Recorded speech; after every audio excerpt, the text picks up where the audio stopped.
Yo, welcome to a very special episode of In a Minute with Evan Lovett, brought to you by Culver City Toyota. When I say special, I'm talking about worldwide renowned comedian Jim Jefferies is here in the IAM Studios. So I'm obliged to give a parental advisory in full disclosure because there is some serious adult language and content. So any kids listening, check with your parents to make sure they can greenlight you listening to the rest of the episode. To everyone that typically listens, this is a little bit different format, and I wanted to give you a heads up. But without further ado, enjoy the show. What is up, and welcome to another episode of In a Minute with Evan Lovett, coming to you live from the IAM Studios in the heart of Los Angeles. This is a very special episode because I have my friend, the comedian, the actor, the podcaster, the LA transplant. Yes. Jim Jefferies in studio in an episode brought to you by my friends at Culver City Toyota. Now look, Culver City Toyota is my favorite dealership in LA. And I want to remind you this. If you go into Culver City Toyota and you talk to George, the general manager, and you mention LA in a minute, George is going to give you $500 in LA in a minute dealer cash towards a new or used vehicle. We're talking about the Tundra, the Camry, the Corolla, the RAV4, or even the electric BZ4X. So go to Culver City Toyota right there on Washington Boulevard in Culver City and tell George that LA in a minute sent you. And he's going to hook you up with that dealer cash. But now we're here for the main event. Jim, Let's get into it. Let's get into it.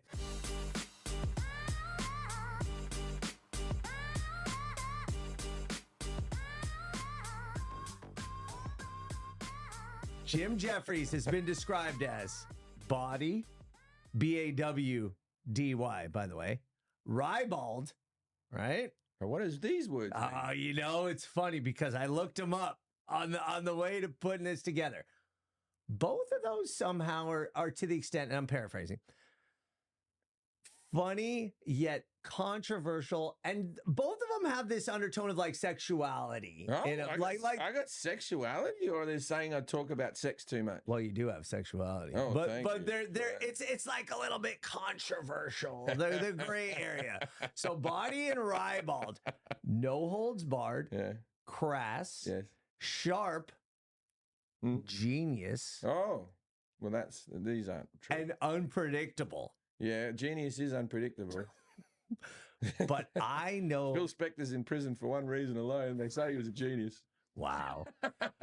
I know Jim Jefferies as a Little League dad. I'm a Little League dad, yeah. A regular guy, a guy that you just see at the Little League wearing a ball cap. This year was a Cardinals ball cap, Yep. if I'm familiar. Yeah, Your son was on the Cardinals, a very good and surprising team, by the way. Yeah. And we met at the baseball fields at the snack bar. And let me ask you this first and foremost. What do you think? Australian native, by the way. Mm-hmm. What's your take on Little League baseball and baseball in general? Let's start there. I'm a huge baseball guy. I love baseball. I've never played baseball. I didn't grow up with baseball. I threw a first pitch out at Wrigley Field maybe 13 years ago. There's footage of it online. And I had a cold. I was going to practice. And I remember standing on the mound and holding the ball and going, never held a baseball. That was the first time I'd ever held a baseball physically. Was this before your son was born? By the way? This is way before my son's 11. So this is like 13, 14 years ago. Wow.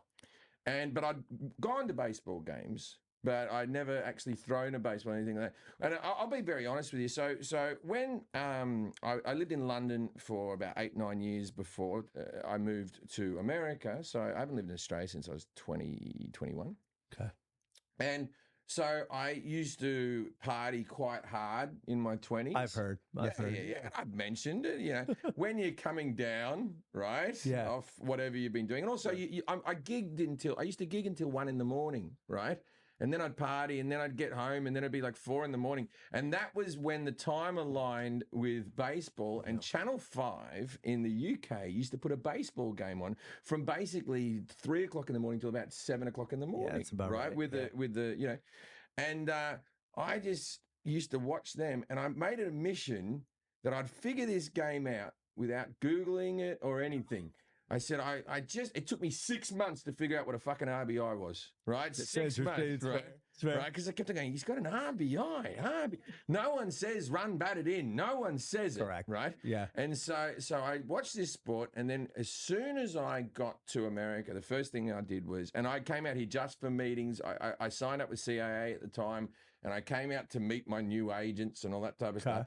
And I was only here for a few days, but I had to go to a Dodgers game. And that was my big thing. And I got a taxi out to the Dodgers game. This is before Ubers. Yeah, right? Yeah. And this is maybe 15 years ago now. I got a taxi out to Dodger Stadium, saw the game. You can't get out of Dodger Stadium back in the days before Ubers. Hell no. Without a car. No. I had to walk down the hill. You still can't, even with Uber. And in fact, I had to walk down that hill because the Uber lot was so crazy. I remember going to the most recent World Series, non-COVID World Series. Yeah. But it was ridiculous. But go on. Sorry. Yeah, but that's the whole thing. So I remember going, this was the best experience ever, and then the worst ending. You know what I mean? Which is just LA to a T. It's just like, all right, the traffic got me in the end. Yeah, you know, because you can't escape it. You go to Wrigley Field or something like that. You go drink in a bar over the road, or you go walk around the neighbours. You got the Fenway. You can walk. But I love it, man. Up there at the top of Chavez Ravine, man, and looking at the palm trees. What do you love about baseball? Okay, so Americans will often say to you, it's too slow. Oh, why do you watch that game? It's so slow, right? and you're just like, mate, I grew up with cricket.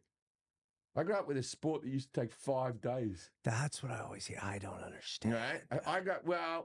There's lots of different forms of it. Yeah. There's a 5-day version, a 1-day version, and then there's your 3-hour version. Did you hear about the recent U.S. upset? I believe they upset Pakistan or something, if I'm not mistaken. Well, this is the thing. You're about to have LA Olympics, cricket. I know. Right? 2028, LA 2028, by the way. They're going to play it at Dodger Stadium or something like that, but... Sweet venues. We have great venues here. I'm a big Olympics proselytizer. Stay tuned to hear about that. But so they're going to have cricket. The Olympic version is going to be 2020. 2020 means 20 overs... 20 overs and 1 inning each, right? But it's not called innings, though, right? No, it's still called an inning. It is. Yeah, but the innings, the whole team, right? So innings can last days. Okay. Right? It still doesn't even compute, but go on. But yeah, but the 2020 game is just a timed, like a limited amount of overs games. You have to get it done within a certain time. Cricket, the other cricket is endless. So you can have the 5-game version and you still have like a 20-something% chance of it being a draw after 5 days because you didn't finish it in time, right? And before the 5-day version, 100 years ago, they used to just play until they were fucking done. Right? Till they drop dead. Yeah. So the most players are still alive. Just batting it away. And so you got to understand that it's a sport that you can hit sixes, which is a home run, over the wall, right? 4 to hit the wall. Yeah, I like this translation. 4 to hit the wall, 6 to hit it over the wall, right? Okay. The fence, right? Yeah. And then the other ones are just running back and forth, 1 run, 2 runs, like that. But there's no bases. It's but you have a line that you have to run over in time, and you have your stumps that you have to protect. Outs? And there's outs everywhere. Equivalent of like outs. There's so many outs. There's so many ways to get out. There's more ways to get out than I can tell you right now. Okay. We have a saying in Australia when you're talking to someone and they're just not understanding what you're saying, and the saying is it's like trying to explain cricket to an American. Wait, are you serious? Yeah. It's like trying to explain cricket to an American, right? That's how dumb this person was as I was talking to them. It's like trying to explain cricket to an American, and it is. I've tried to do this so many times. It's all but impossible to explain. If I could have footage in front of you and show you, but I always so what I like about baseball is fast cricket. As far as I'm concerned, it's great. It's a lot. Nobody ever describes baseball as fast, so I'm so glad to hear that. Get rid of the fucking pitch clock. I'm the only person that was like I want to go get me Dippin' Dots and come back to me seat. Everything's sped up too much. Fast. It's too fast. It's over in 2.5 hours. I just parked my car. It's come on. So I think it's moving too quick, and I also liked the whole. Just the guy who was a bit nervous who couldn't pitch yet, you know what I mean? And that closer who takes a while, who stares the bloke down.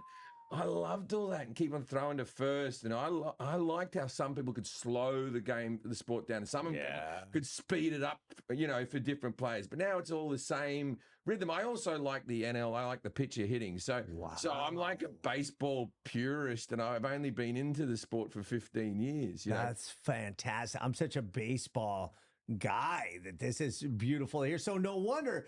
So your son hold on. Did you put him into Little League? Oh, yeah. Yeah, of course. Yeah. Well, I've seen Little League. Baseball, because of the speed, is the best sport for movies, right?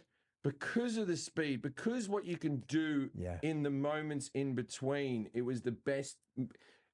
Name a better sport for movies. Oh, no, I will absolutely not name a better sport for movies. The best movies to me are baseball. I did not see movies growing up because I had once heard that a famous baseball player, Rogers Hornsby, would not go to movie theaters because he thought it hurt his vision. Somehow 8-year-old me heard that. And I was like, I'm never going to watch movies with the exception of... But you still masturbated, even though there was a rumor about going blind. That's a different story. Even though there was that rumor. That's an absolutely different... I remember enjoying that so much, I thought I'd keep going until I needed glasses. And then I'd call it a day. It's Major League, Field of Dreams, 8 Men Out, not even the natural. It does dramas and comedies. Yeah. Now, so football, soccer, football, most popular sport in the world. Wait, which one? Football or soccer? I say football, even though the Australian team's called the Socceroos, right? Really? The Australian football team's called the soccer. Because we called it soccer up until about the early 2000s. So you switched from soccer to football? We had a guy, because soccer wasn't played very much in Australia. We had our other codes: rugby league, Australian rules football. So it was the fourth code. Even to this day, the Australian Soccer League plays in the summer, so it doesn't have to compete against. They're playing in 40 degrees Celsius. Right, out in Australia. What's that, like 110? 110, like yeah. They're frying up. Playing soccer in that heat is no bullshit, right? Okay. So anyway, so there was a guy called, no one's going to care about this, but there was a guy called Johnny Warren who was an Australian player, and he used to champion the sport. And on his deathbed, he said, "Can we stop calling it soccer? Please call it football." And he was the commentator. He was our Vince Scully of Australian. Johnny Warren. Johnny Warren. Okay, so even when we got the goal that got us into the 2006 Germany World Cup, the commentator, when he scored the goal, yelled out, "Johnny Warren, Johnny Warren, Johnny Warren," right? And I can still remember that moment because I'm even tearing up now. I took my father to that World Cup. I was living in Britain, 2006. I went out to Germany to see the World Cup. And Germany at the moment's got the Euros, best country in the world to have football in because the train system's so good. You just go city to city to city to city. No airplanes, easy. Unlike LA, Unlike America. Fair. But like the trains, too big a place. Australia can't do it either. Like, Australia should have a World Cup because we have rugby stadiums. We have the infrastructure. We could hold it tomorrow. Yeah. We don't have to do anything. We're ready to go. But they don't give it to us. And also... people like visiting Australia. Anyway, so back to baseball, right? So what's great about baseball is it's explosive. Nothing happens, everything happens, right? A moment sport, it was once described to me as. It's a moment. That's perfect, right? And that's why it makes the best for movies because you can have the coach and the thing. You watch a soccer movie, there's no air in that sport, right? And also, you know what I like about it that it has natural timeouts. My big pet peeve, right, with fucking American sports is, and I can't watch American football. I won't watch American football. I was just in a movie about American football. What movie, by the way? Plug it. I'm doing a Monkey Paw production. It's a film. It's called Him, and it's coming out in a year. Okay. And it's about NFL football. Right? Okay. As an Australian, or I'm as playing an Australian. I'm playing an Australian in the film. I'm not a football player or anything. I'm part of the staff of the team. Okay. Right? Okay. And so it's the start. And then American basketball, which I think is a fantastic game. I think is a fantastically explosive wonderful athletes doing and fancy, just curly sport, right? I like because Curly, what does that mean? just because Okay. it's like there's a simple way to get a bucket. And then there's another 1,000 awesome looking ways. That's why you can't have a Globetrotters of baseball. I don't want to go on a tangent, but the Savannah Bananas are trying to do that, but I don't really because hitting the ball, you only 1 in 3 times if you're really, really good. If you're a Hall of Famer, yeah. If you're a Hall of Famer. And then with the Globetrotters, as long as they're not defending too hard, I can do my own alley-oop dunk. The platform, yeah. Okay. Fuck timeouts, man. Fuck them. Wow. Right? Any time it's fuck off. Just keep the sport fucking. And then they go, baseball's too slow. At least it doesn't have a timeout. At least we just keep trucking. Australians, your friends, family, confidants, anything out there, what's the overall impression of baseball? Getting bigger. And only recently there was a thing the Dodgers played in Sydney. Yes, I think it was Vin Scully's last year commentating. Yes, right? And they went out and they played those 2 games in Sydney and they sold out. And we just had the games in America in London with the Mets and the Phillies. Yeah, and they did rather well as well. Internationally, it's getting a lot bigger. There's an app in Australia, and I can't remember the bloody name. Kyo is the name of the app, and it's like $10 Australian, and you get all American sports, right? Wow. So just a streaming app like Netflix, and you get all American sports. So it is cheaper and easier to watch baseball in Australia than it is here. You don't have to buy your Sportsnet special channel and things are blacked out and that's blacked out. And if you can't watch this one, the Dodgers, and all that type of stuff and all that extra money.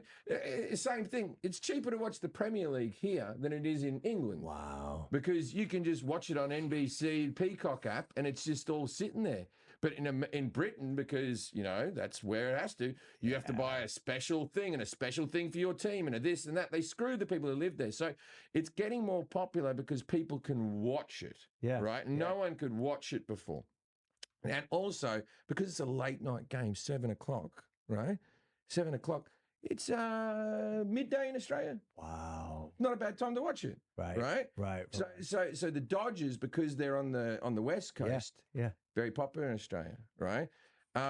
We'll be getting bigger, but I've just found this out today, and I can't remember the name of the kid for Love Nor Money.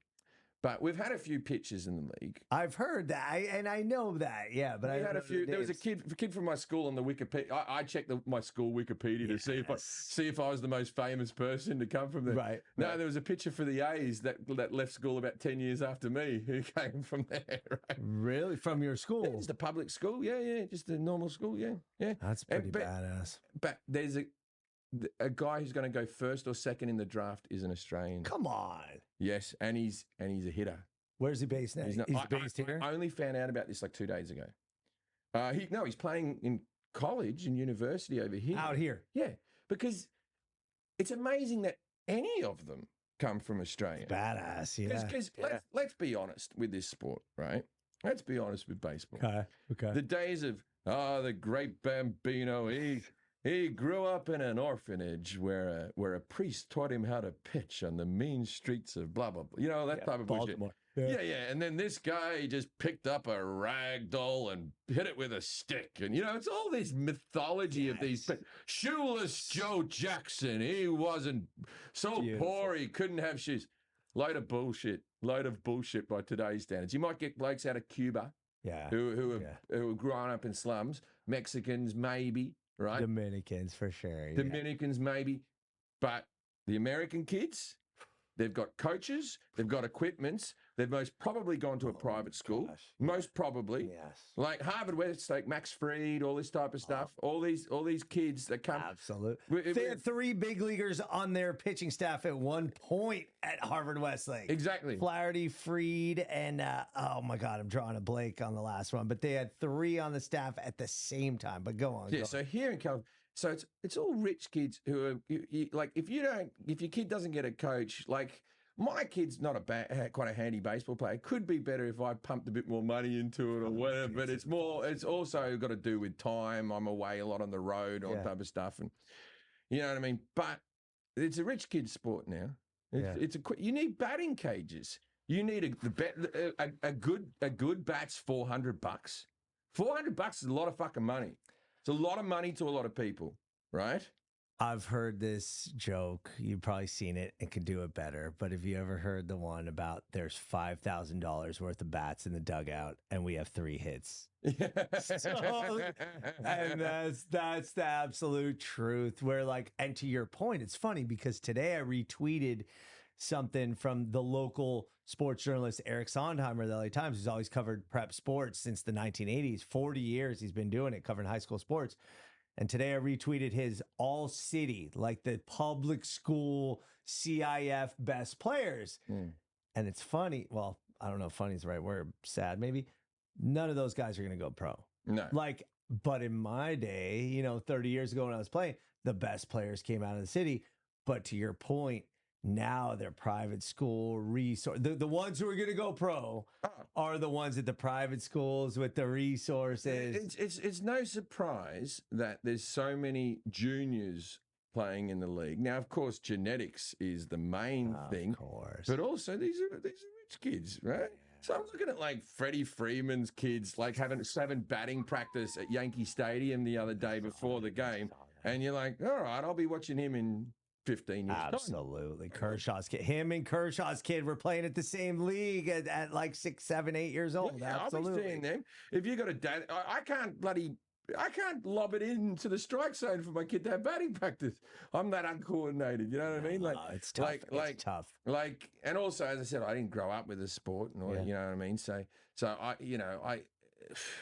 I'm always amazed when my son gets like a big hit or something, right?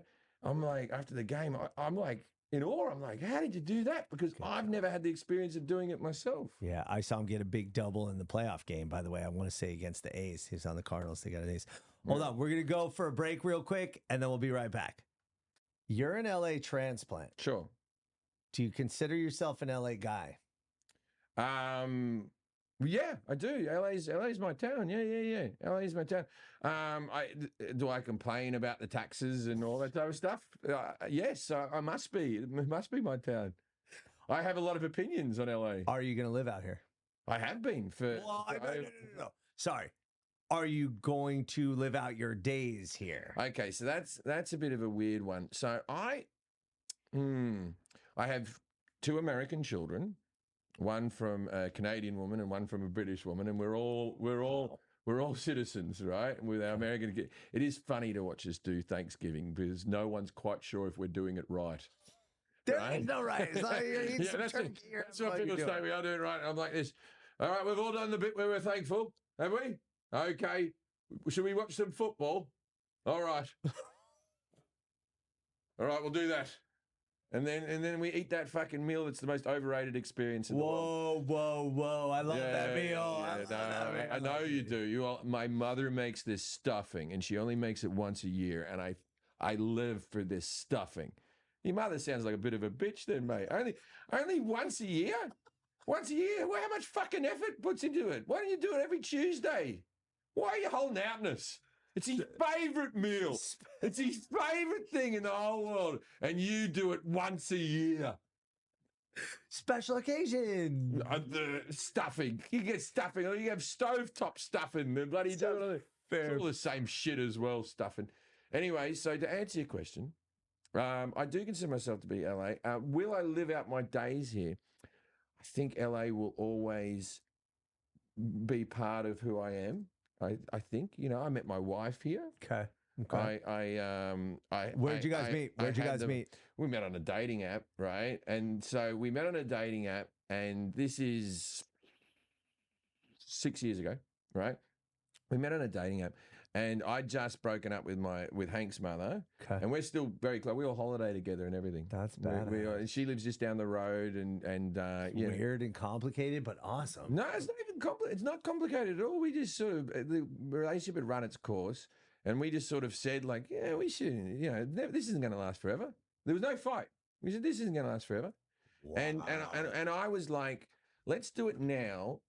Why he's like 4, okay, right?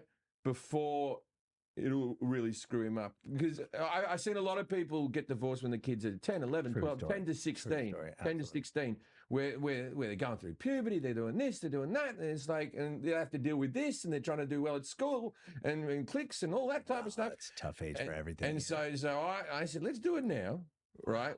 He probably won't remember it by the time he's 14, right? Yeah. And I remember my son, he went to me, he goes, oh, some kids at school said to me that that I don't have two parents because you two aren't together, right? And I said, give it a couple of years, mate, right?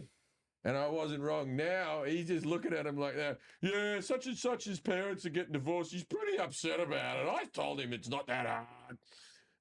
So I met my wife on an app, and she went on one date with me, and it was back when I was drinking, and I did what I always do on dates. That's the only way to talk to women. I got blind drunk. That was my whole. Hello. That was my method of meeting. Still the only way I talk to my wife. Yeah.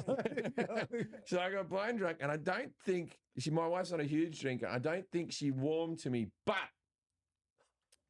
I was living in Mount Olympus at the time, and she lived on Laurel Canyon, and we lived about 600 meters away from each other. Awesome. And I still deal with the metric system. I'm not swapping over. And so she lived about 600 meters away from me, and I think she thought, oh, well, at least he's close. Because you know how it is dating in this town. You know how it is dating in this town. You can go on one date with a girl, and she might be the hottest girl in the world, but if she lives in fucking Venice, I'm not doing that trip. I'm not doing that trip. You have to, I can go over the hill, but not too far. Deep, over the hill. you have to go deep. Yeah, I'm not. You can live in Palm Springs. I prefer that. It's a funner drive than going to Santa Monica in the afternoon, right? I'm not doing it. I'm not doing it. Yeah, I'm not doing it.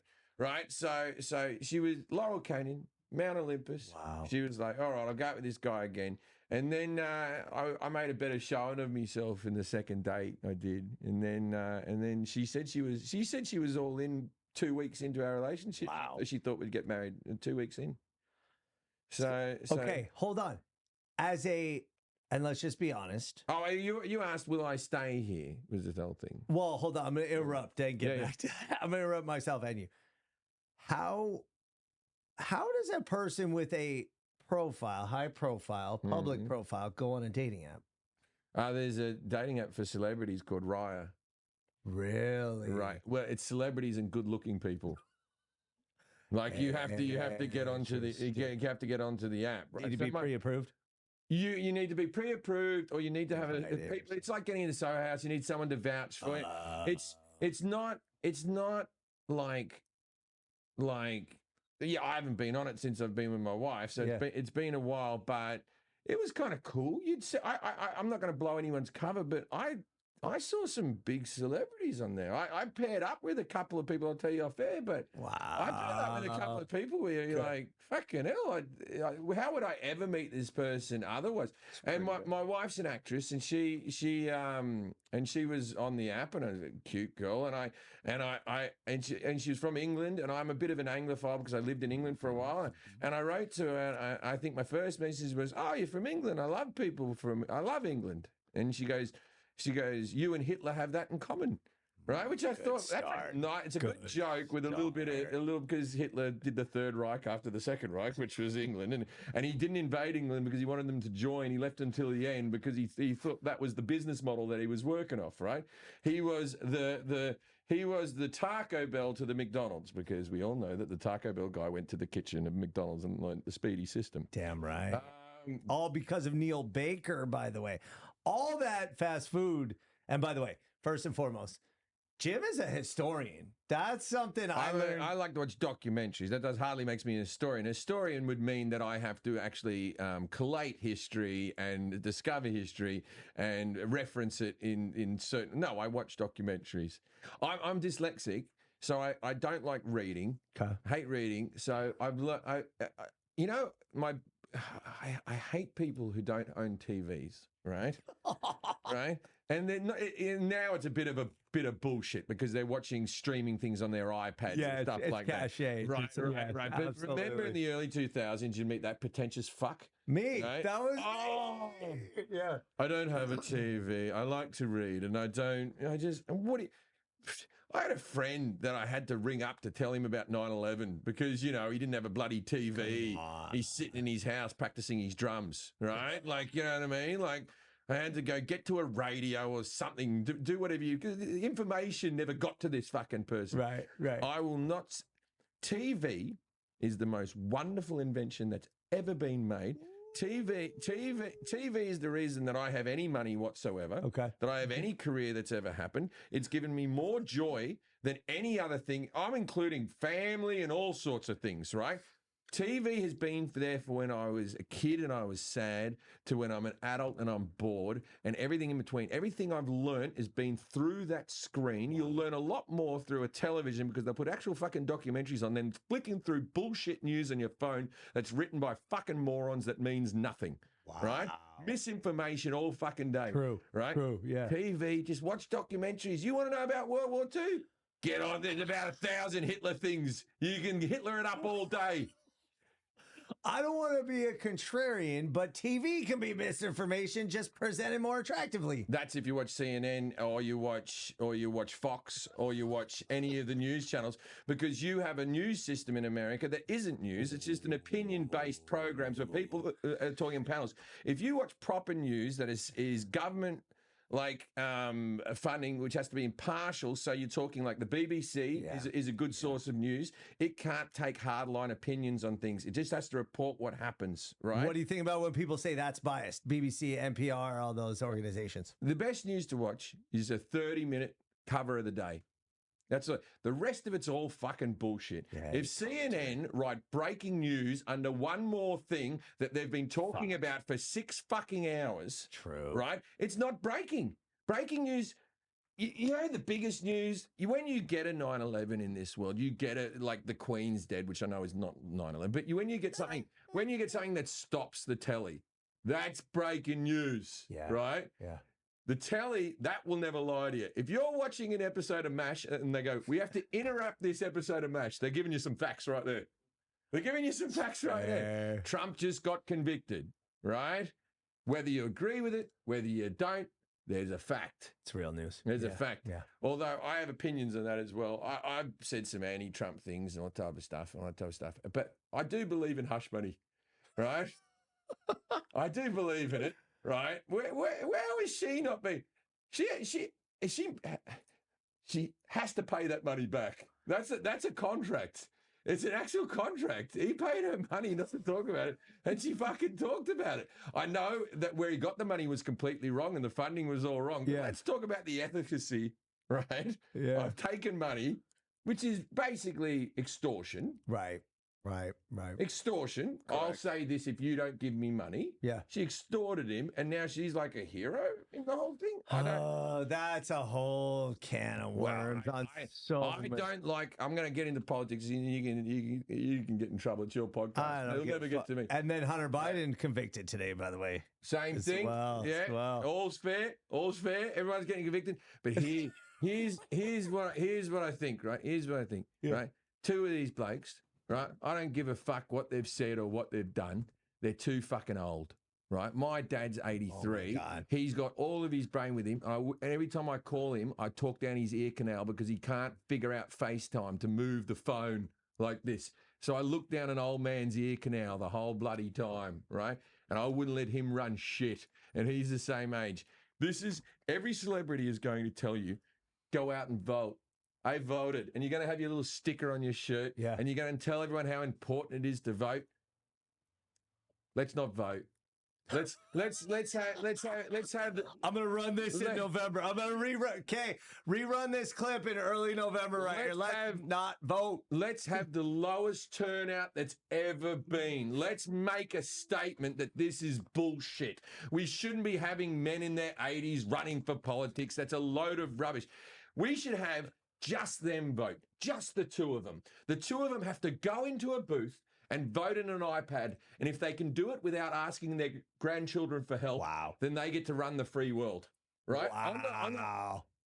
Like, this is how you can't have people this out of touch with how the world works. Let me tell you this. This is my theory on this, much less hilarious / well articulated.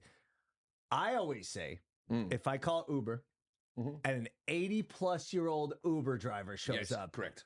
I'm going to be like, cancel ride. Do you want that $6 fee? Fine. I'm getting the next one. So if I don't trust an 80-something-year-old to drive me in an Uber down the street to Boulevard Steak where I could go have a steak and drink, I'm going to trust him to run the country and I'm going to vote for that. How many times have grandparents been cut off from driving their grandchildren around? And that is such an awkward conversation with parents because my grandma. Absolutely. I remember it happened with us because I remember being a kid. My grandparents were in the front and they were both in their 80s and I was sitting in the back of the car and my grandmother, she had stopped driving years earlier, but my grandfather was still having a go, right? Of course. But he was basically blind and she could see. And she used to sit in the passenger seat like this and go, red, green, no, stop sign, red, give way, green, right? And I remember being like about 11 or 12 in the back of the car like this. Oh, I don't know about this. This doesn't feel like as a kid. Yeah, as a kid going. I don't think this is gonna bode well. One day this is gonna end. Nasty. And then that guy, like my grandfather, man, he was the toughest fucker that ever lived, man. He was a tough guy, man. He wasn't going to give up his driver's license. He had to plow a car, you know. So what happened? What? How did he give up? I think he had like a heart attack or something. I'm not laughing at the heart attack. I'm laughing at that's what he lived into his 90s. He lived into his 90s. He had like several bypasses and stuff like that. But he was just like this wiry old bloke who he was a cattle. Which side, by the way, Dad? My father's father. Yeah, he was a cattle auctioneer. And I think that's where I get public speaking from. But he used to stand out. That's a stretch, but also accurate, though. Man, that's a fucking great one. This fucker, my granddad was homeless at 13, went around like as basically a homeless kid to all the different sheep Where stations. In Australia, by the way? Northern Queensland. Okay. Like the proper, like, hard living town called Roma, Queensland, which is in central Queensland. Like this is like in the 1920s and stuff. This is a hard place. Yeah. So he used to go around and say, "I'll help out and I'll get the wool and I'll do this." And he used to just be this uneducated, illiterate, whatever. Yeah. And then gifted the gab. And he used to get out and he used to go, "All right, we got this bull to sell here. We got a bull over here. We got a thing and thing." And he became an auctioneer and he became like wealthy. He did quite well in the end. Not like millionaire, but he had a house and stuff from being a homeless bloke through being able to chat. And I always remember that. Gumption, man. It's all about gumption. I've got a brother out there. I got a brother who's got it as well, who can talk, and the talking members of the family, right? Is this your older brother? I've got two older brothers, yeah. Okay, so I don't want to jump ahead, but I mean, we had sure. You can mention it if you're about to say what I'm thinking about. No. Your brother was the funny one growing up. Yes. This is what I've heard. Yes. And you were somewhat quiet somehow? Like I was quieter than him, and I was the youngest, and I got my two older brothers, and I had one age difference. I had one brother who was 8 years older, and one brother was 7 and 5 years. So it's the three of you, 5.5 years and 7.5 years older than me. Yeah. Three boys. Oh, and good luck to your parents. My mother. The only reason that I was born was because my mother wanted a daughter. I was the last. No, you were that, huh? Yeah. Look, this is meant to be a podcast about LA, right? So I should probably. Shit, we haven't even started. But I believe that my mother had Munchausen's, so we were always sick. I don't. Oh, is that the one where you project where so she could get attention? We always had illnesses. Really? I know it's super dark to be getting onto an LA. Can you give me a little bit about that? Well. So I always had every learning difficulty in the world. And my brothers had some physical illnesses. They did have. They didn't have them. That was projected onto them, and that's for them to talk about. But yeah. So my mother had polio as a kid. Yeah. For real? Real, yeah. She had polio. So did my dad, by the way. Doesn't it make you sound old? My wife is 13 years younger than me, and when I say, "Oh, my mother had polio," I sound like I'm 100. right? Like, Polio's been eradicated. Yeah. So my mother had polio in the 1950s in Australia, and I think that's when people visited her. So she saw illness as people came to see you, or people fluffed around you, or whatever. So she always enjoyed being sick herself. She was always in hospital. You said enjoyed. You said that word. She enjoyed. She enjoyed being. She'll say, "Oh, I have to go to hospital because of my slip disc in my back." My mother had this bad back where we thought she was a cripple for years and years and years and years and years, that she couldn't move. And then she got really bad diabetes, and we never heard about the back again. And then she got Parkinson's towards the end, and we didn't hear about the diabetes. It was like, come on, it was like you brought in a snake to kill the rats, and then you brought in a gorilla to kill the snake, and then you all this stuff. You know what I mean? So it's like anyway. So my mother thought I was going to be a girl, and then she started collecting dolls, man. Our whole house was filled with like porcelain dolls. Creepy dolls were staring at you the whole time because she wanted girly things around the house. And then my mother really tried to project that maybe I was gay. Oh my. Okay, go on. Right, and she used to go, "If you're gay, that's okay with me. I'm okay with that." And she pushed it. She kept on saying, you know, and like I did good in the school musicals at school, and so she went to school for music, right? Yeah. And so she goes, "Oh, that's very maybe singer." It's a tenor, yeah. And so she goes, "Maybe you're," and I was like, "I don't think so." I had like tons of Playboys under me bed. She really like pushed that narrative on. That's what. Okay, so I could get in trouble for saying this. And I don't want to. You know, I am not a doctor, and I don't know enough about this subject to say who's doing right and who's doing wrong. And I believe in the LGBTQA plus. Although I do have an opinion on the plus. You can't add plus because I can't support plus because I don't know what it is. Okay. I can support all the other letters. You've stipulated what they are. You're hanging me out to dry. Yeah, you can't just throw a plus on the end and ask for my support. Like, whatever it is, I'm in. If you went for a job interview with me and you went and I went, it says here on your application that you were incarcerated. What was that for? And then you went tax evasion plus. I'd go, yeah, I need to know about the plus because you were in there for 20 years. Okay. And they're like, that would be the plus. Oh, fuck. I'd rather not talk about the plus. You know what I mean? So if you didn't make it in that initial grouping of letters, time's up, right? Anyway, so the LGBTQA, I put them all in, man. But my mother pushed for me maybe being, I wouldn't want to see what would happen with a Munchausen's parent who wanted their child to be a different sex like my mother did. Oh my God. So that's I'm not saying kids that are transitioning are wrong, and I'm not saying it's people who are trans doing anything wrong with their lives, but I wouldn't want to see what happens with a Munchausen's parent in that situation. Wow. Because that is the ultimate, I'm so wonderful, I'm accepting, look at what I've done, look at everything. So that's where I sort of go, oh. What a fucking fascinating story. We haven't even started on this origin. Usually the show is all about. I meant to talk about LA, and I've just come in and just talked about myself. And this is what it's about. Okay, I'm going to go because in the sake of time, I got to talk origin story because that's what we do here. Right. But as I said, look, anybody who's struggling with something or they're dealing with a trans child or something like that, my heart goes out to you. Anything that makes your life ever so slightly more complicated or even more complicated is a struggle for anybody, right?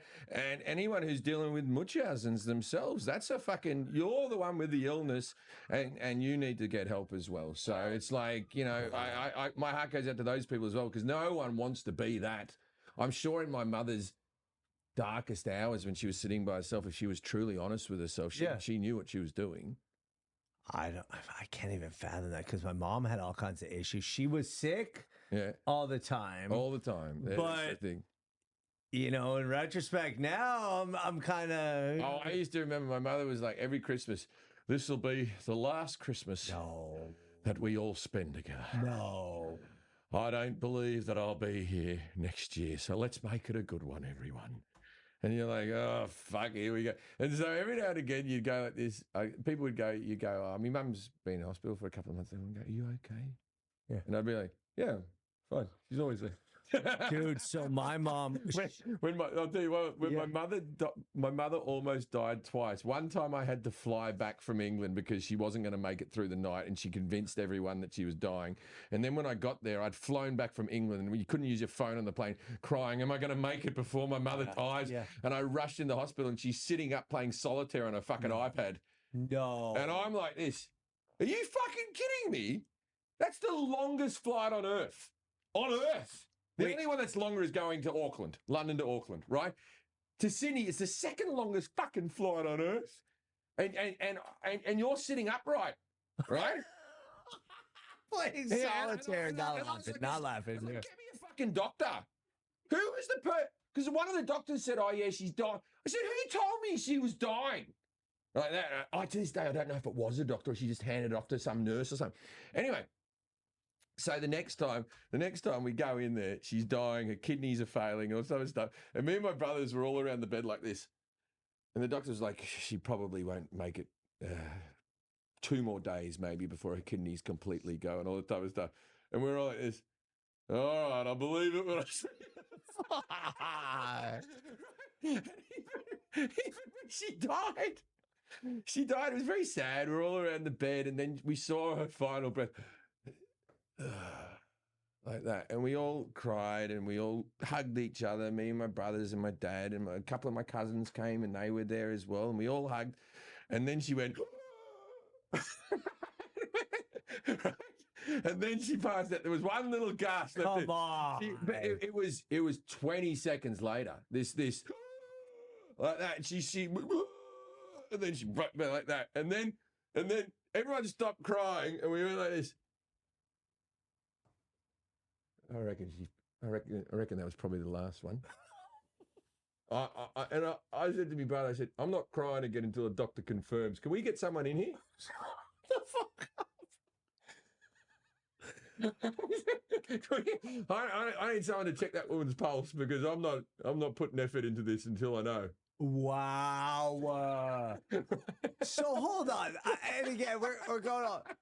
So this leads into your style of comedy, your whole ethos, right? Where you're... To answer your question, I do think I'll live in LA for most of my life. I might retire in Australia. There we go. Wow, good. Now that was I would like to have a home in Australia to go. How often are you back there right now? I do a game show and I tour once a year. So I'm about to go back for 2 months. And I take my son with me. Oh. And he tours around with me, and then we have a little holiday afterwards where I fly everyone, his mother and my other boy and my wife. Wait, so you have 2 boys also? Yeah. So it's just in your genes. I have no more vasectomy. It's over. Wow. Okay. Best thing. I ran to the vasectomy office. It's so funny. So the people I know who got vasectomies are so proud of themselves. Yeah, I can leave it in anything. That's no, I'm not. I'm not shagging around, but I mean, it's both. Okay, so my second child, we were married and everything, but it was a surprise, right? Right. And it's Surprise! like you want to be able to have sex with your wife without stressing. Correct. Yeah. Stressing, and it's a lot less invasive than her getting her tubes tied or something like that. It's and you can reverse a vasectomy. They don't reverse them anymore. They just extract the semen. No, they do. No, I don't ask me how I know because it hasn't happened to me, but I know they needle to the nut, mate. Wow. And so that's a lot less invasive than reversing the vasectomy. The reversing the vasectomy doesn't always happen, so they just extract and then they inseminate. It's a different thing. All right, in my opinion. Yeah. Okay, hold on. So I do want to get your That's got to be some old ass cum sitting in the nuts there, isn't it? Hey, been sitting there since the vasectomy. It's got to have cobwebs on it. That stuff coming out of. Can I ask an ignorant question? Sure, you can ask a question. I've just been talking the whole time. When you're shooting blanks, if you will, post vasectomy, is it like you don't? This is totally ignorant. you don't come, or there's just not like the active like sperm like. You're so yes, you still ejaculate. Yeah, but there's no the sperm doesn't work anymore. I do a routine on this. My father said to me, he goes like this. He goes, don't get a bloody vasectomy. What are you doing? And I said, Dad, I don't want any more kids. 2 kids is enough. I'm good. I'm good. And he goes, but some women, not all women, they like to see the cum. That's what my dad said to me. And I said, Dad, when you have a vasectomy, you still ejaculate. It just doesn't work anymore. Oh, wow. And he went, oh, get one then. It's the fastest I've ever seen a human change their mind. This is a belief that he's had into his 80s. Yeah. And now he's just like, oh, brilliant. I should have got one of those. He's like, you never would have been around. Yeah, I would have been around. Yeah, of course you're still, but just, I'm going to be quite gross here, but they reckon that, I haven't tried this out. The wife's not up for it, but they reckon that it doesn't hurt the eyes anymore after the vasectomy. You know how it hurts the eyes? Makes you blind, yeah. Yeah, right. it hurts the eyes if you get semen in the eyes because the semen. Come on.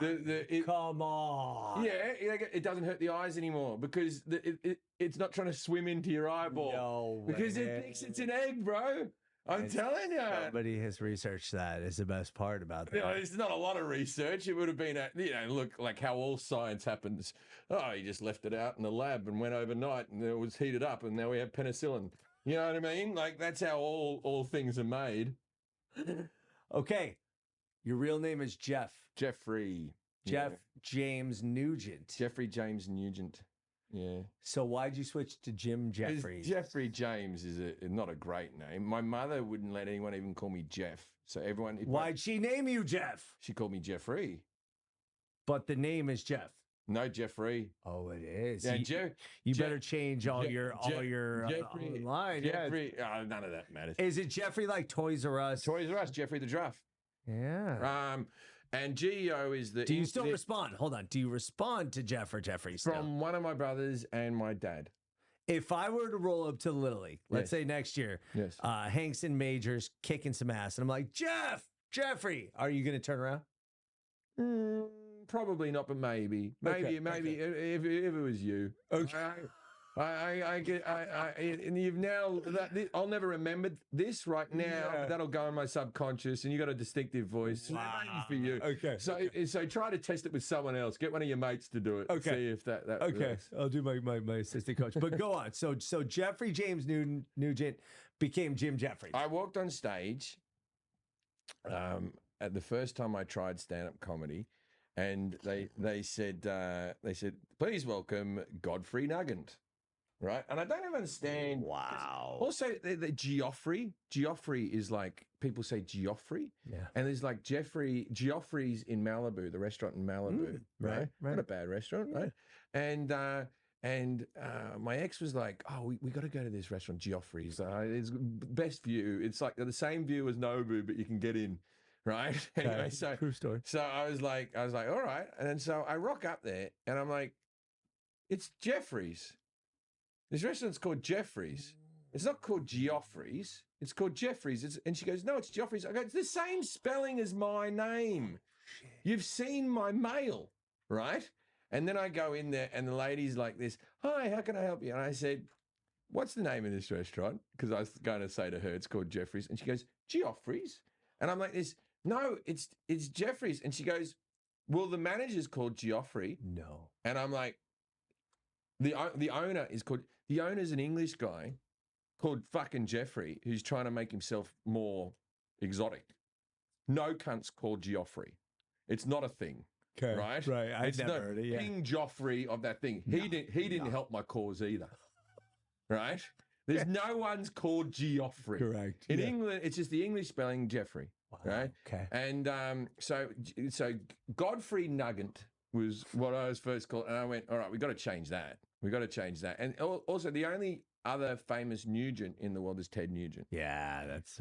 in fact, if you Google famous Nugents, I come in second and it's not my name, right? There's no other famous Nugents. Okay. Which is weird because I sort of became synonymous with a gun control routine and it would have been cool to be the anti-gun Nugent. And then like, Wow. because Yeah, and he's Mister. yeah, Shoot from a fucking helicopter. Yeah, there and all could that have been shit, something going on there. But anyway, and we might be like second cousins. That'd be or fucking something. cool. By the We way. may be like Yeah. second cousins or something. Me and Ted, but we're not sure. Have you met? No, I've never met Ted. Okay. So I changed it to I never liked Joffrey, and so I went, I'll go James Nugent, right, for the next one. And then that didn't work out. James Nugent, right? And then I thought, all right, how about Jeffrey James? I just have my first two names, and then I get rid of the Nugent. And then the G, and that went all right. Jeffrey James sounded almost like Jesse James. It has like a bit of a feel. Cool, but then with the G with the J, and I didn't want to change and then I liked alliteration, and then I went Jim Jefferies, and I was about 19 years old. Okay. And I just went up one day to one person and said, "Oh, Jim Jefferies," like this. And then that's my name ever since. And there's sometimes I think to myself, what was all that about? You just keep your old name. Like, what's in a name? A rose by any other, right? Right? And then when I named my kids, I couldn't make my wife change her name to my old name, right? Because I don't even fucking use it, right? And so my wife kept her name, and then I'm like, I can't give them my name that I don't use, so I gave them my stage name. So all of us have different names at the airport. Come on. Yeah, we're all rocking around. Does your passport say your real name? I've always said I was going to legally change it, but as I've gotten older, I really love having two names. It's cool. It helps in things. Like if you want to do something where you're ringing someone up and you're buying, a baseball card off eBay or something like that, it's better to not have Jim Jefferies in there and to have a separate name. But if you need to get a booking in a restaurant, the celebrity name works better. And then so you can pick and choose your moment. If I want to have a customer complaint on the phone, right, and go, hey, blah, blah, blah, blah, blah, blah, blah. I don't want to use my name. My voice is fairly distinctive. I don't want them to know it's fucking me. Right. Yeah. So I use the old name. Right. I love it. Do you buy a lot of baseball cards on eBay? I buy a few. Do you collect baseball cards? Yeah, I like baseball cards. Come on. Yeah, I like baseball How cards. big is your collection? Not a huge collection. Not a huge. I've got maybe 50 sort of cards. Old or new stuff? Old and new. I don't have the ones that are worth thousands of dollars. I get players and sports of players that I like. You know what I mean? So I would have probably the most extensive collection of Socceroo collector cards from the World Cup. Come on. No one's collecting the Australian soccer team's collectible cards and all that stuff, but I got Tim Cahill and I got Mark Viduka cards and stuff. And so I buy like cool players that I grew up watching. I got a couple of like low rent Jordan cards because I grew up in the 90s. You know what I mean? Like, but I don't have anything to write home about. No, my collection isn't going up in value. They're just. It's so sentimental. I'm such like a baseball card collector at heart. Well, not anymore, but my collection's pretty dope. Yeah. So how many you got? Thousands. I used to have 250,000 cards until my wife made me get rid of the most, except for the most expensive or important or sentimental ones. So now I probably have like 1,000, but it's a pretty good collection. Do you have any? A lot of them are my dad's. The great cards are my dad's. Mantles, Koufax, Jackie Robinson. You got Mantles, Koufax, Jackie Robinson. Yeah, absolutely. It's my dad. You got cards that are going to be like $5-6 grand, right? I mean, yeah, Sandy Koufax rookie, but still, I mean, I'm not trying to brag.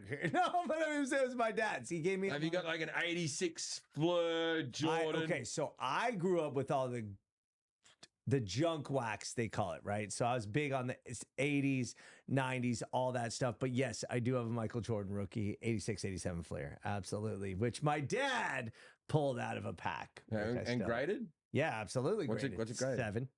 Boom. Not bad. And that's a good one for Jordan rookie. That's a banger. Yeah. And then what people don't realize, the star cards, everybody talks about the Fleer and the top, all this kind of stuff, but I have Star, which was the only distributed the arenas at the time. Listen, let's get back to this. There's so much origin story. I want to see your cards, man. Dude, let's hang out. Let's do that. Yeah. I don't even know where to start because we're running out of fucking time. Why? It's a podcast. All right, I want to know this. What is the time? Growing up in Australia, the son of a substitute teacher, your mom, and your dad was a cabinet maker. Cabinet maker, yeah. What were your aspirations growing up at that point? I wanted to be a comedian by the time I was about 11 or 12 years old. Come on. Yeah. And was it the Eddie Murphy Delirious? Eddie Murphy's Delirious. Why? Because that was the only a long form of comedy that was available for me to see. My parents didn't buy comedy albums. We never got anyone's HBO specials. We had no Australian TV didn't air. Like you said, 4 channels. Yeah, 4 channels. We would see someone doing comedy for 5 minutes. Like, we didn't even get Letterman or Carson or anything like that. We didn't even get that streamed out. You got to remember a world where TV shows were on reels of canisters, where that's how you got TV shows. Once America was bored with things, then you sent them down to Australia, and then we watched them, or there would be copies that were made that were brought to us. But we couldn't get things that were live like a Tonight Show. We would never get anything like that. Wow. We never got any HBO stuff because that was premium TV. We just got all the, you know what I mean? So we never got all the specials. But Eddie Murphy's Delirious was a cinematic release. Okay. It was the first comedy special that was a cinematic release. So people went to the movies to see Delirious. Okay. And so that meant it was at the video store. But were you funny? Were you trying to be funny? Where was your comedy background as a kid? Yeah. I believe that was my cachet at school, was being able to do a one-liner here, a one-liner there in the classroom, class clown type of stuff. You're talking like first grade, like young. Yeah. Saying something. And then I had the occasional teacher that you know, that's the whole thing about teachers. As wonderful as teachers can be, they can also be the two sides of the coin. You can have that teacher who can really crush you. Hell yeah. And then you can have that can have that teacher who really makes your life. Uplifts and inspires. And I had a few teachers who just sort of believed in me. And then I did the school musicals. And musical too, we touched on that. You were a singer. You were a tenor. You say really a singer. What does that really mean? I could sing, and tenor's the higher end, like the 3 tenors, Pavarotti, and that type of stuff. And so they're more of a anomaly than a baritone is what most people is, and a bass is what most people is. And for me, being 6 foot and being a tenor, very rarely do you see a tall tenor. Your vocal cords shorter, the shorter the chord, the higher the pick range. Is that true? Yeah, very. You're not seeing many 6 foot tall tenors. Most of them are short fellas. I had no idea. Okay. Makes sense. And but also all the songs, they're always the romantic leads in all the productions. Of course. So being like a tenor who could stand next to these giant sopranos, these like, you know, horn wearing sopranos right. So I auditioned for this place called Whopper, straight out of university. It sounds worse. The Western Australian Academy of Performing Arts, right? It's actually a really hard place to get into, right? So we got 2... Whopper, yeah. Not Whopper. Not like a burger. Yeah, okay, that makes more sense. Got it. Okay. Okay, so there's Whopper and there's NIDA, the National Institute of Dramatic Art, right? Okay. NIDA is this thing that Australian is completely government. So what I was full scholarship, right? Wow. And you were a smart kid. No. I hardly passed school. This was all perform. This was like going to school in the TV show Fame. I literally went in and auditioned and got into university. You were that talented, honestly. I guess. No, there was kids. I always say it was a wonderful course because half the course. Okay, so 3,000 people audition, 15 boys, 15 girls. So out of the boys audition, probably only 800 boys audition because there were so many girls wanted to get into the course. Yeah. 800 guys audition. There's 15 spots. You get in. You get a full college ride. The government pays for you because the Australian government's very big on... There's a reason that we have so many movie stars. For a country of 22 million people, we fucking dominate Hollywood. We dominate. By the way, for the record, Greater LA has more than 10 million people. So Australia is only twice as many people as LA. Correct. Which is correct. double LA, right? Wow. Okay. Right. And then you want to, like, Russell Crowe, Jeffrey Rush, Sam Worthington, Nicole Kidman, Naomi Watts, Margot Robbie. I can go on for fucking days. Half the cunts you see on Paul TV. Hogan. Paul Hogan. But when it comes to acting, Yeah. per capita, no one comes close to Australia. That's fucking We've got the most. No one comes. Even, let's go back. Errol Flynn was from fucking Tasmania. Come on. Errol Flynn's from Tasmania. Okay. Right. So we have. And the Tasmanian Devil, of course. Yes, he was from there as well. God. And so this NIDA, the acting one, that had like Mel Gibson and Jeffrey Rush were roommates in university. Wow. And the first time that Jeffrey Rush saw Mel Gibson since university was when Mel Gibson won Best Director for Braveheart and he won Best Actor for Shine. Right, that was the next time they saw each other. And Jeffrey Rush used to watch Mel Gibson, the biggest movie star in the world, and think to himself, fucking hell, and he was doing nothing, you know what I mean? Had jobs, right? So, so NIDA, Sam Worthington, Mel Gibson, Jeffrey Rush, Kate Blanchett, all these people came out of NIDA, right? Yeah. Now, Whopper, we've got the big guy, Hugh Jackman, right, came out of there. Whopper was the musical theatre section. So NIDA was in Sydney. It was for acting. Okay. And Whopper was for musical theatre. And I didn't even audition for NIDA because I didn't want to stay in Sydney anymore because I wanted to get out of my family home. And Perth was the furthest point from Sydney. And so I auditioned for this thing now. Wonderful. 15 boys, 15 girls. I think maybe 10 of the boys were gay. Right? Okay. And all the girls were like, had done dance lessons their whole life and singing and all that type of stuff. These were nice looking girls. Like 5 heterosexual blokes. There's all these. Your odds are pretty good. Yeah. It was fantastic. And everyone was calling me like, gay, you're going up to do study musical theatre. Oh, yes. The most wonderful thing I ever did. But I had a teacher there. I had a couple of teachers there. I had one teacher who kept on saying my singing wasn't really good enough. My singing was okay. It was enough to get into the course. Like what kind of stuff were you singing? We were doing. I swapped into the opera course when at the end, it was less work and I wanted to focus on comedy. But we were doing proper musicals. Wow. Every day, every week I had to prepare a song and sing it in front of the class and then get critiqued by my classmates and other thing. And then a new song the next week, and then a monologue every week. Then I had to have tap dancing classes, and I had to have jazz classes, then I had these classes and that class. It was literally like being in Fame, right? And so and even then I didn't learn much about acting because all I learned was stage acting. I learned no screen acting. Yeah. And so now I just did like a movie and it's like, I'm a bit bigger. Yeah, so I believe in comedy when you're acting. Comedy, you over-exaggerate your personality, and then in drama, under-exaggerate who you are if you're a big person, you know? Because everything in screen acting is like looking down lens and then just lifting one bit of your face and tilting it ever so slightly. Where comedy is like, what the fuck are we doing, right? You know what I mean? If you act that way on the screen, it's a bit different. So I learned the biggest acting of them all, musical theatre acting, which is that level of acting, right? And I remember when I was at university, because all the teachers, the female teachers and some of the gay male teachers, when they mentioned Hugh Jackman, if they didn't light up, right? He wasn't famous at this stage. He'd done a couple of Australian movies. He wasn't Wolverine yet, right? Okay. And he was doing Curly in the West End, because he does musical theatre and stuff. Like he was playing Curly in the West End, right? So Oklahoma, right? Okay. And so there was one teacher that was like this. When Hugh was here, he would always, it's a funny story. And she was just gushing over this guy. And I remember thinking, fuck this cunt. Fuck, who the fuck's this cunt? We have to fucking mention every fucking class. Yeah. And then like the next year, the cunt's Wolverine. And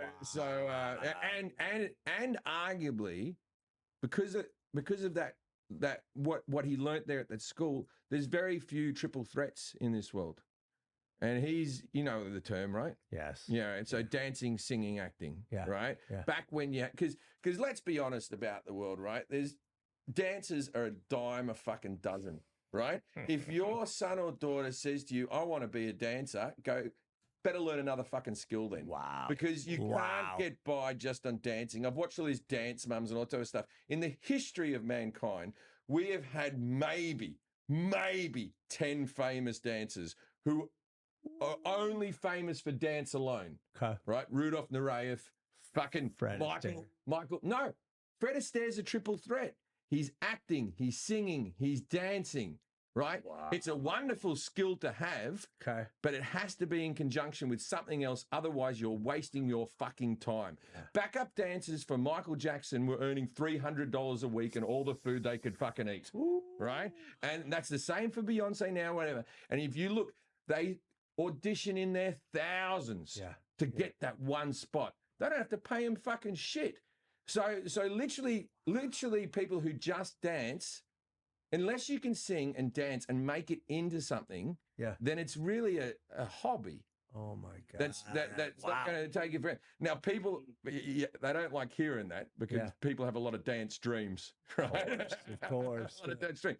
But if you have a daughter or son who's into dancing, my suggestion to you is get them acting lessons as well, and get them singing lessons.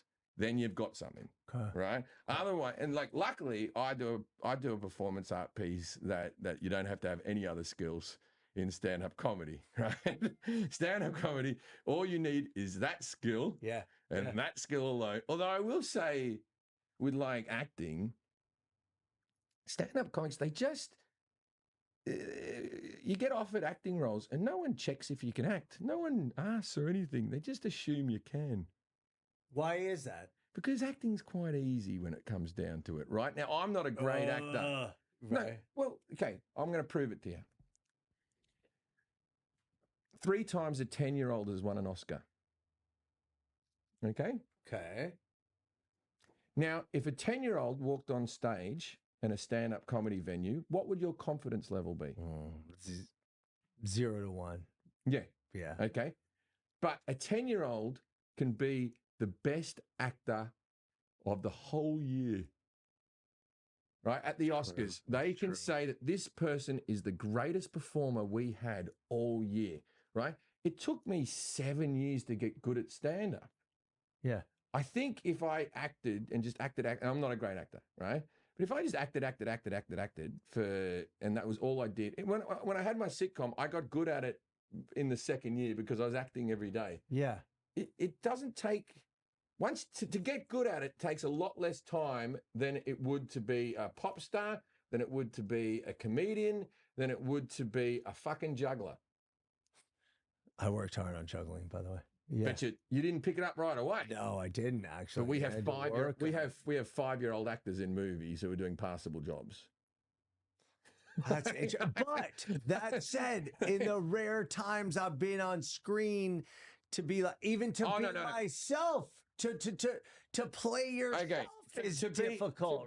To be a great actor, that's another step, right? So I'm friends with Russell Crowe, right? Okay. And we've just met through Australian stuff. Yeah. Right? Yeah. Australian stuff. Right. Okay. When you hang out with Russell Crowe, it becomes very evident within a minute, right, that he is the alpha male of all alpha males, right? And I mean that in a good way, right? Yeah. Right? Yeah. And that's his skill. I don't even know if he knows that's his skill. He probably does, right? Right. But he has a gravitas around him when he talks where everyone just sort of stops and listens. He could be talking about him fucking buying milk at the corner store, but he does it in that deep sort of voice where it's quite intense the entire time. Like if I spoke to you like this the entire time, how would you be feeling? a little bit uncomfortable, but like never break eye contact because, you know, I wanted to get the milk, but they only had 1%. I don't drink the 1%. Right? And at the end of it, you finish conversations, you're like, fucking, what was that? Yeah, it was fucking intense, bro. That's his thing. And it carries through the lens and through the thing. And that's just in him. That is just in him. Like, I've never met a person like it with that level of intention. And they reckon that all presidents have a charming, that all of them. If to win an election, to win a big election, you have to have charisma. And then they say, when you meet Bill Clinton, you go, and he talks to you, you sort of black out for a bit, and then afterwards you're completely charmed. Obama had as well. George W. Yeah. George W. No matter what you think about the cat, right? But he had something, and his brother didn't fucking have it. Not at all. And George W., I always feel, had one of the best post-presidential, like, revisionist. Like, now you see him, he's charming, he's so likable. You, like, root for the guy. He's hanging out with Ellen. Yeah. You know what I mean? Like, and we, like, do you remember that? Like, he's having that debate with fucking, who is that guy who should have shat the election in fucking... Gore? No, Kerry. Oh, Jesus Christ. Okay. Like Kerry, you're like, how did you lose that, mate? There was bloody wars going on. There was this, that, and there was that moment in the debate where where George has been told about all of his businesses, and then George goes like this: I never knew that I own a timber mill. And then he just sort of paused like this, and he goes like this: want to buy some wood? And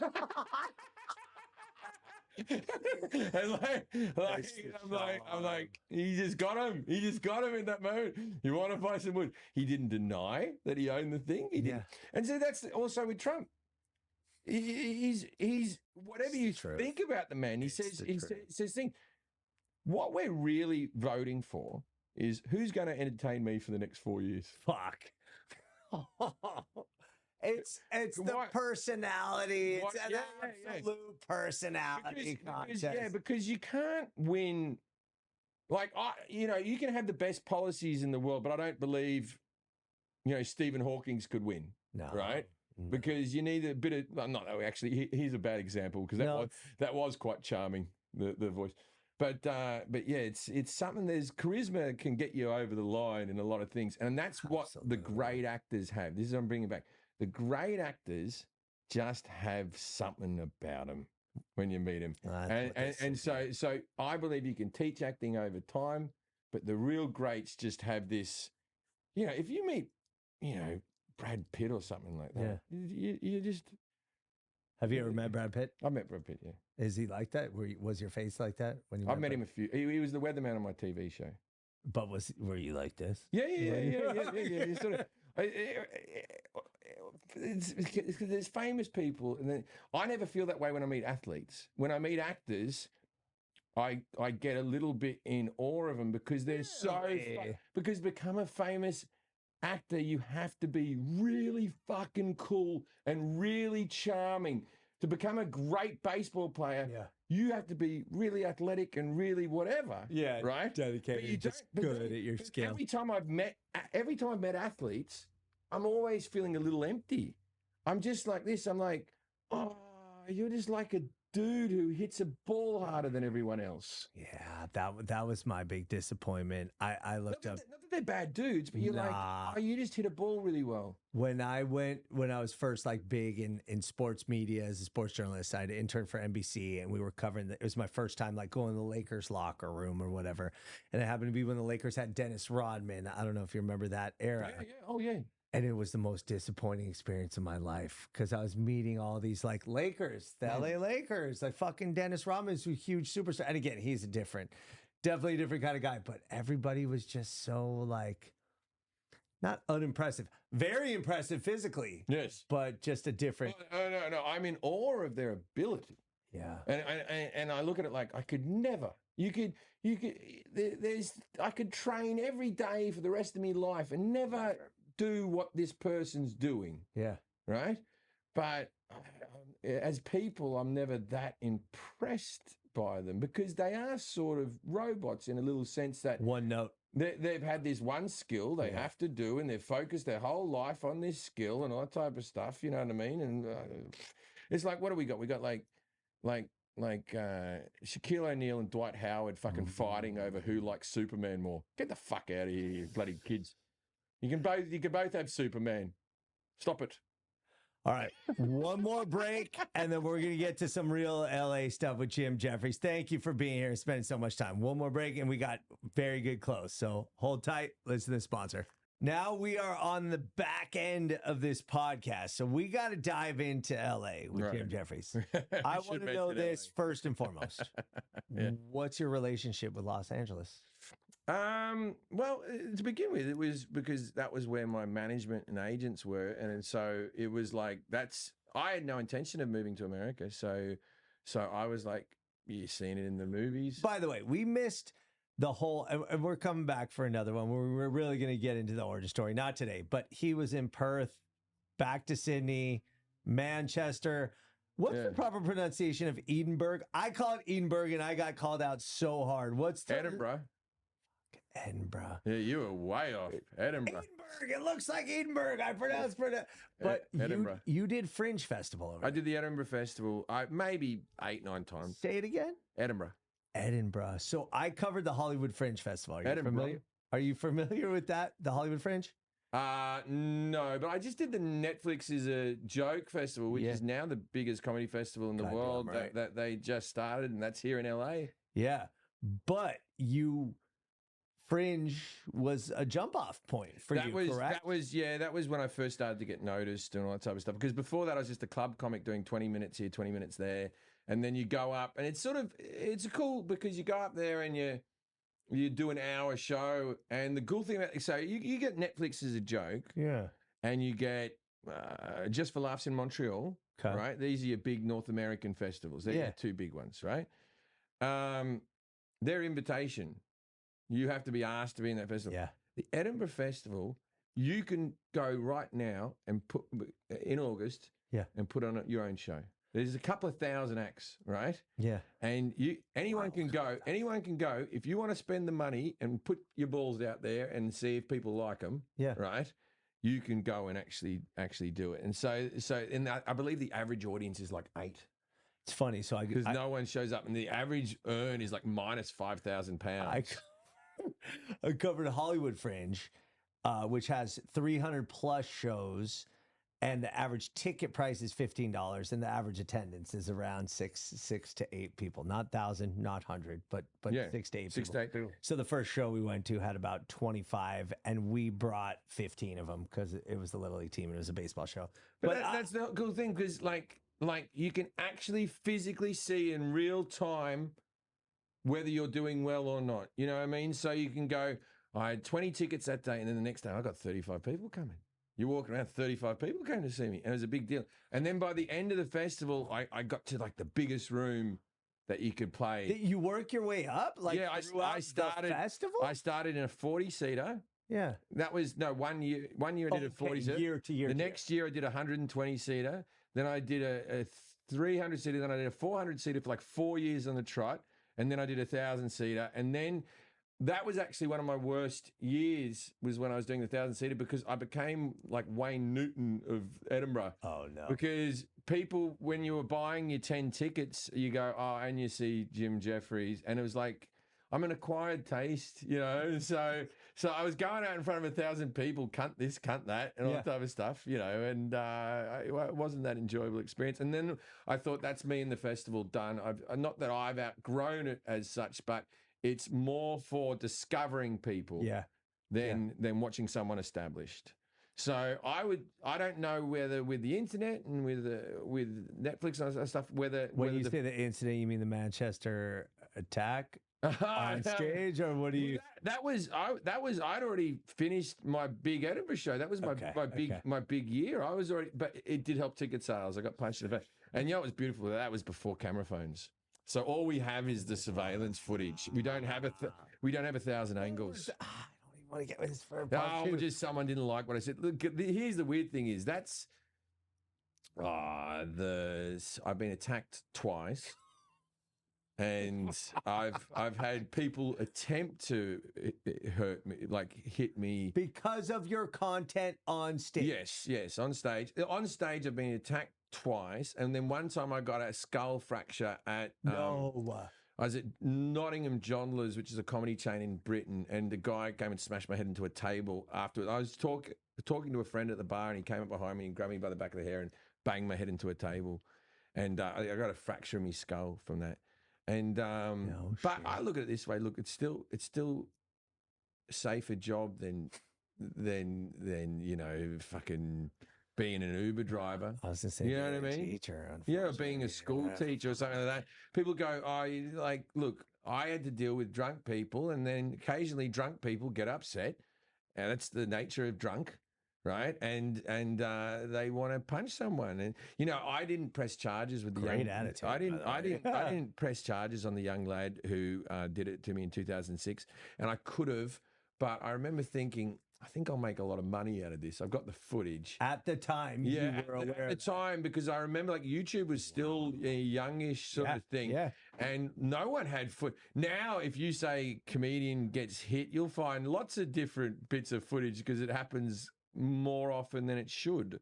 Wow. I saw somebody come on stage recently because they were talking about somebody's kid or something. Did you see this? No, to your point, it happens and it's pretty. It happens, and look, it's not a super safe job being a stand-up comedian. You're going in and out of comedy clubs. There's people you're dealing with drunks the whole time. There's a lot of traveling. There's a lot of staying in like dodgy hotels when you're starting out. And I think not too bad for me, but maybe some of the younger women, not an easy run when you're starting out. When they're starting out, and it's in a man's world, for the most part. And I'm not going to say women aren't funny or they're not capable of the job or anything like that. I don't believe that at all. Yeah, I'm saying that it is a more difficult path for them coming up because of the risks involved. My wife will tell you that's. Any path is more difficult for women coming up, so that might be the case. But I think like if you work, we don't have an HR department. Good point. Right? Good point. We don't have an HR department. It's just not happening. You know what I mean? Like I think the Me Too movement, lots of other stuff, what happened should have happened more outside.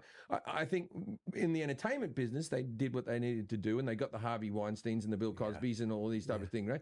But in corporations and stuff like that, it didn't really happen on the same level because you couldn't name and shame in a public place because there was no one publicly. They weren't famous, so you couldn't bring down someone who wasn't famous. They would just move on to another job. You named it the shame. That's the big word. Okay, we will get to LA, but I do want to know this first. What was the moment you knew you made it? Well, I give such long-winded answers, right? So there's the moment you first get paid, that someone gives you $40 to tell jokes is a pretty fucking outstanding moment, right? Okay. Outstanding. Carnegie Hall was the moment where I went, oh, this is way further than I thought I would go. Way further. Wow. But that first $40 meant more to me than the Carnegie. Where was that first $40? That was in Perth. It was. Yeah, it was in Perth. I was at university, and it was in a bar called the Brass Monkey, and the Brass Monkey had comedy on a Wednesday. Wow. And I got $40, man, and I was over the moon. And I remember like thinking to myself, because all my jobs I'd had before that were menial jobs, and I'd done a 15-minute set, and I remember going like that. That's like fucking $160 an hour. Yeah, that's my rate now. Like I remember, of course, it's not like that because you have to drive there. You're only allowed to work for 15 minutes. It's only by the time you pay for petrol, it's not a very good, petrol. But I was on cloud nine, man. But as we said before, the highs and the lows, you got to make everything an even keel because I used to have such bad sets, booed off stage. Wow, suicidal. I'm not. Yeah, late after some bad gigs, laid in bed. I had other reasons I felt that way, other bits, but that was the straw.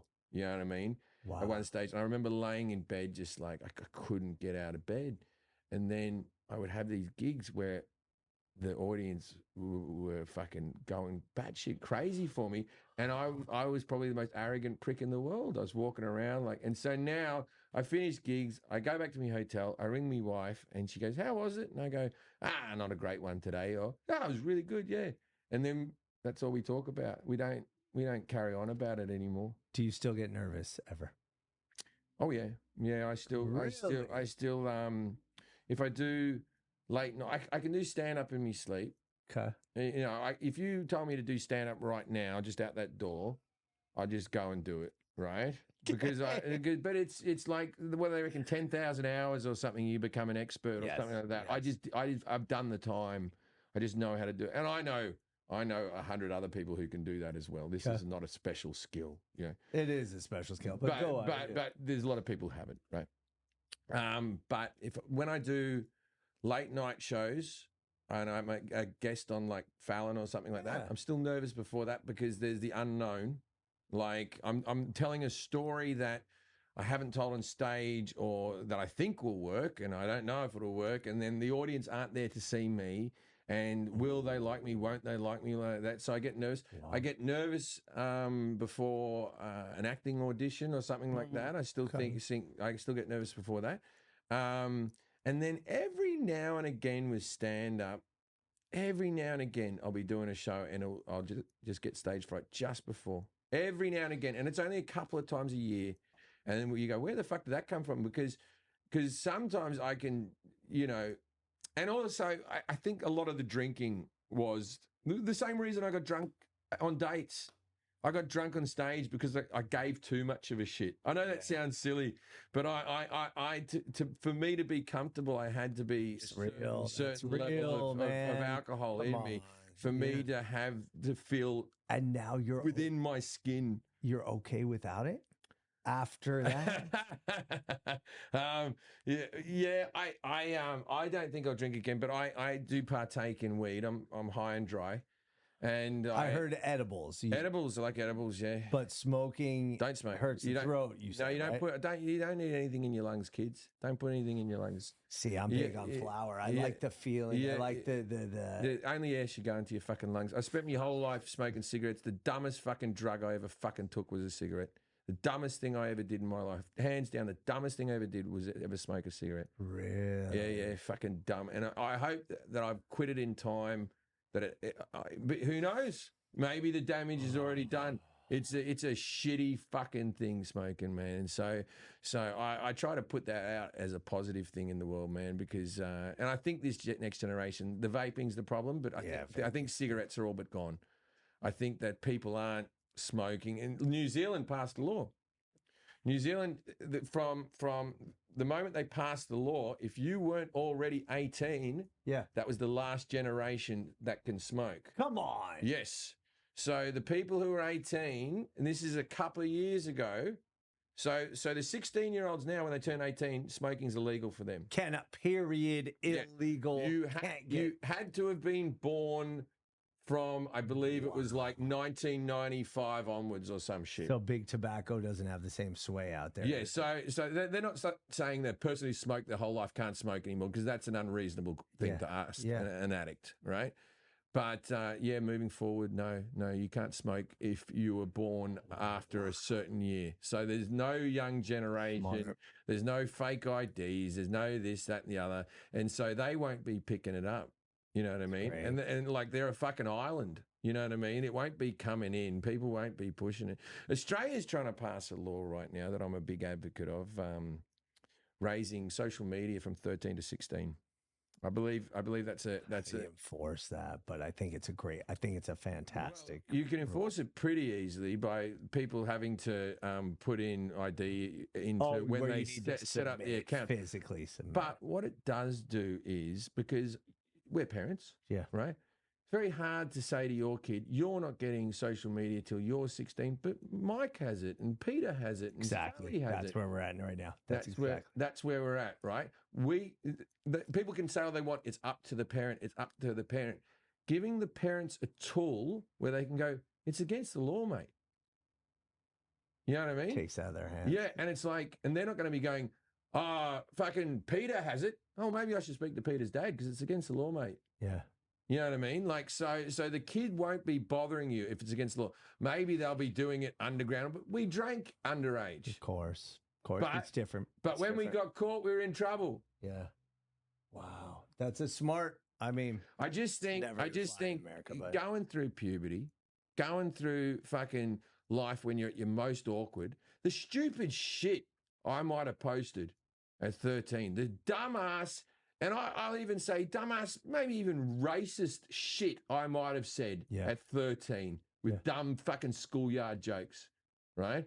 That's not who I am. No, but it'll follow you forever. But as a kid, I don't need that following me forever. Also, I don't need to be 13 and know have to visually see all the parties I didn't get invited to. Right? I don't have to see that. And also, there was a wonderful thing when you were being bullied at school. When school ended and you had your summer break, you got that time off. It didn't. When the school bell rang, you didn't have to feel small afterwards. Fuck, what am I just talking for, man? We're meant to talk about LA. No, this is important lessons, though. Very. All right, we're gonna make this speed round. We're almost wrapping up. Okay. All right. What's your favorite thing about Los Angeles? The weather cannot be beat. And I know it sounds like a cliche, but it's the light. The light is this. There is a magical light that involves LA. There's a magical, and not just in golden hour, but throughout the day. It's this. There's a light that's involved with LA that as soon as I come back from being in Australia or something like that, I go, oh, I miss this. And it's like the weather. It's sunny. It's just another perfect day, right? Like the song says, right? Every day the weather's fucking perfect. The weather can't be beaten. I believe that's why we have the movies, right? But because they get the good luck. Isn't Australia like beautiful? Australia's one of the most stunning places in the world. But we have no ozone layer. We have 100% UV, and everyone's dying of fucking skin cancer. Okay. Right? Okay. And when it rains, it fucking rains. Sydney had 3 months of rain a couple of years ago. It just didn't fucking stop. LA doesn't have that. You don't have extreme weather here. Occasional earthquakes, but I enjoy them. I enjoy an earthquake. Who doesn't enjoy a little earthquake? I haven't had a big one, but when you're in the house goes like that, and then you go, oh, I think it's done. Brilliant. Well, brilliant. I'm gonna have you back on after the big one, and we'll have my son. I was here in '94. There was a fairly big one, and my son had a lot of when my son was a baby, and there was all he had motion detecting toys that teddy bears you pick up, or there was a little robot that if you touched him, and so it's the house went like that in the middle of the night, right? And everyone went like that, and then all I could hear is "Welcome to my learning show," and I could hear these other fucking these toys walking around. It was like a Steven Spielberg movie. Scared the shit out of me, bro. Okay, so that makes it fun. All right, least favorite thing about LA? People will say the traffic, but I will say this: the traffic in LA. It's same as London, same as Sydney. You don't want to go to Jakarta. That fucking shits on it. The planet has over 7 billion people. We're going to have traffic. If you live in a town without traffic, it's because your town fucking sucks. Yes. Your town fucking sucks. That's why you can park out the front of your fucking bank and walk straight in, because you live in a shithole. Right? That's the way to gauge where you live, right? Okay. Unless it's Palm Springs, no traffic there. Delightful place. But the thing I like the least, the taxes. The property tax is far too. Okay, so Americans don't know this, but the rest of the world doesn't pay property tax until you fucking die. You don't move into a big house and pay 10 grand every fucking year until you fucking die. That's weird. Right? In Australia, we have a thing called stamp duty. When you buy a house, you pay 5% on top to the government as a little buying tax, and then that's you done for the time you own the house. Right? Okay. They get the tax. Now, I don't mind paying taxes. I believe in paying taxes. I believe it's the right thing to pay taxes. Okay. And this isn't just for LA, and people are going to fucking hate me for fucking saying this. American taxes are too fucking high for what we get given, right? Right? There's holes in my fucking street.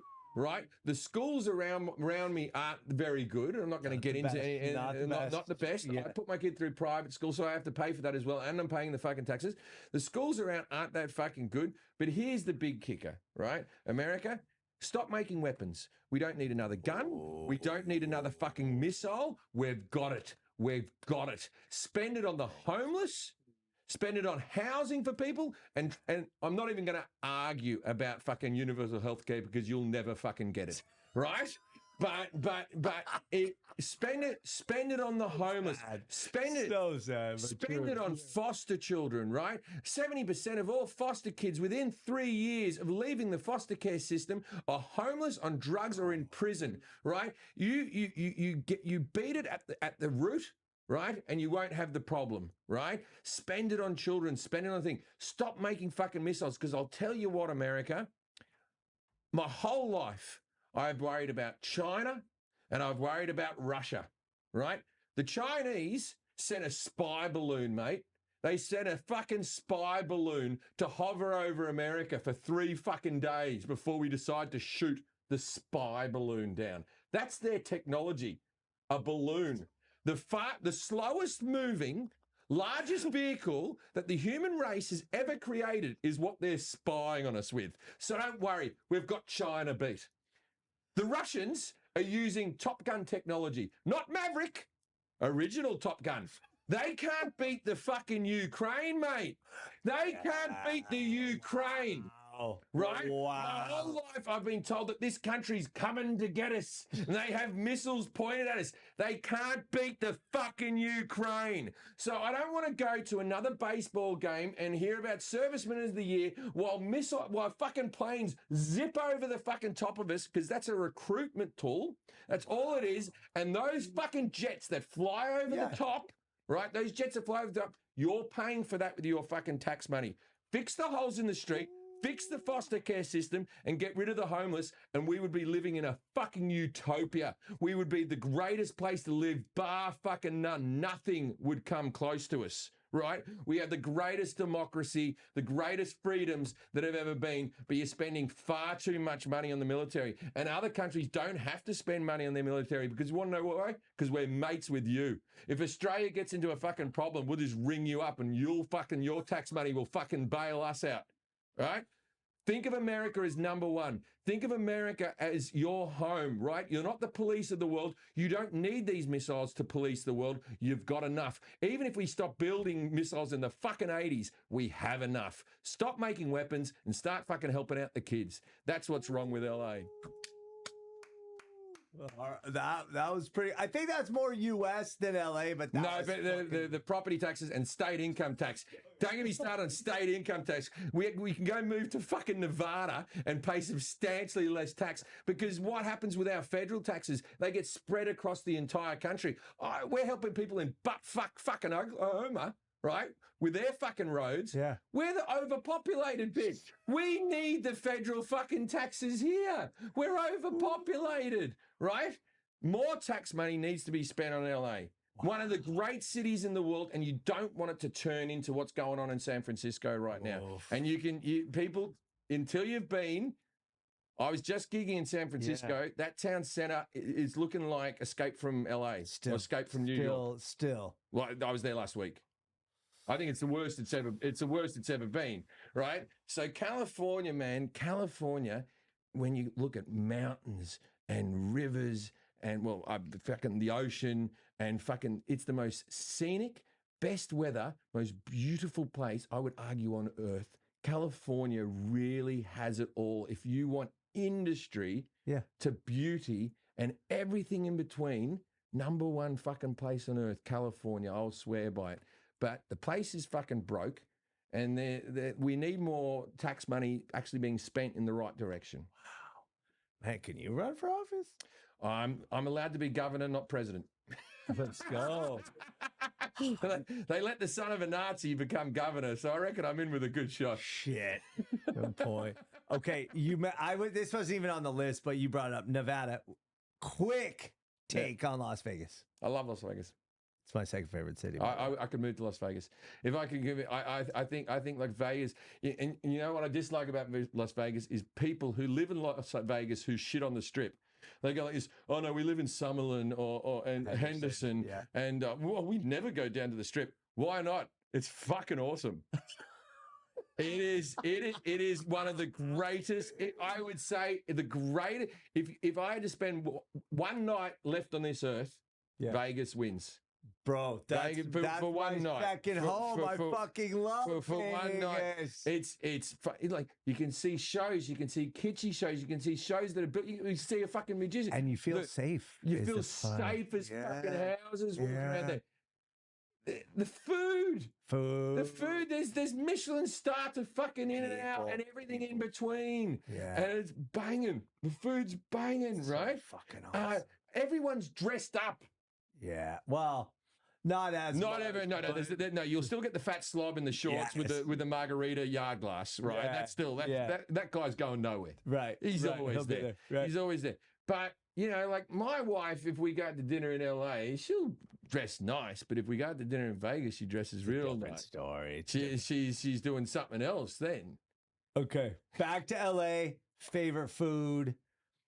You can either name restaurants, genre, whatever you want. Okay. Food in LA. Sushi in LA is second to none. And I'm including Tokyo, man. Like real high end. There's Michelin stuff. And I've had the Tokyo sushi is very like just as good, right? Okay. But there's Michelin star sushi in this town that is just dynamite. That's your high end.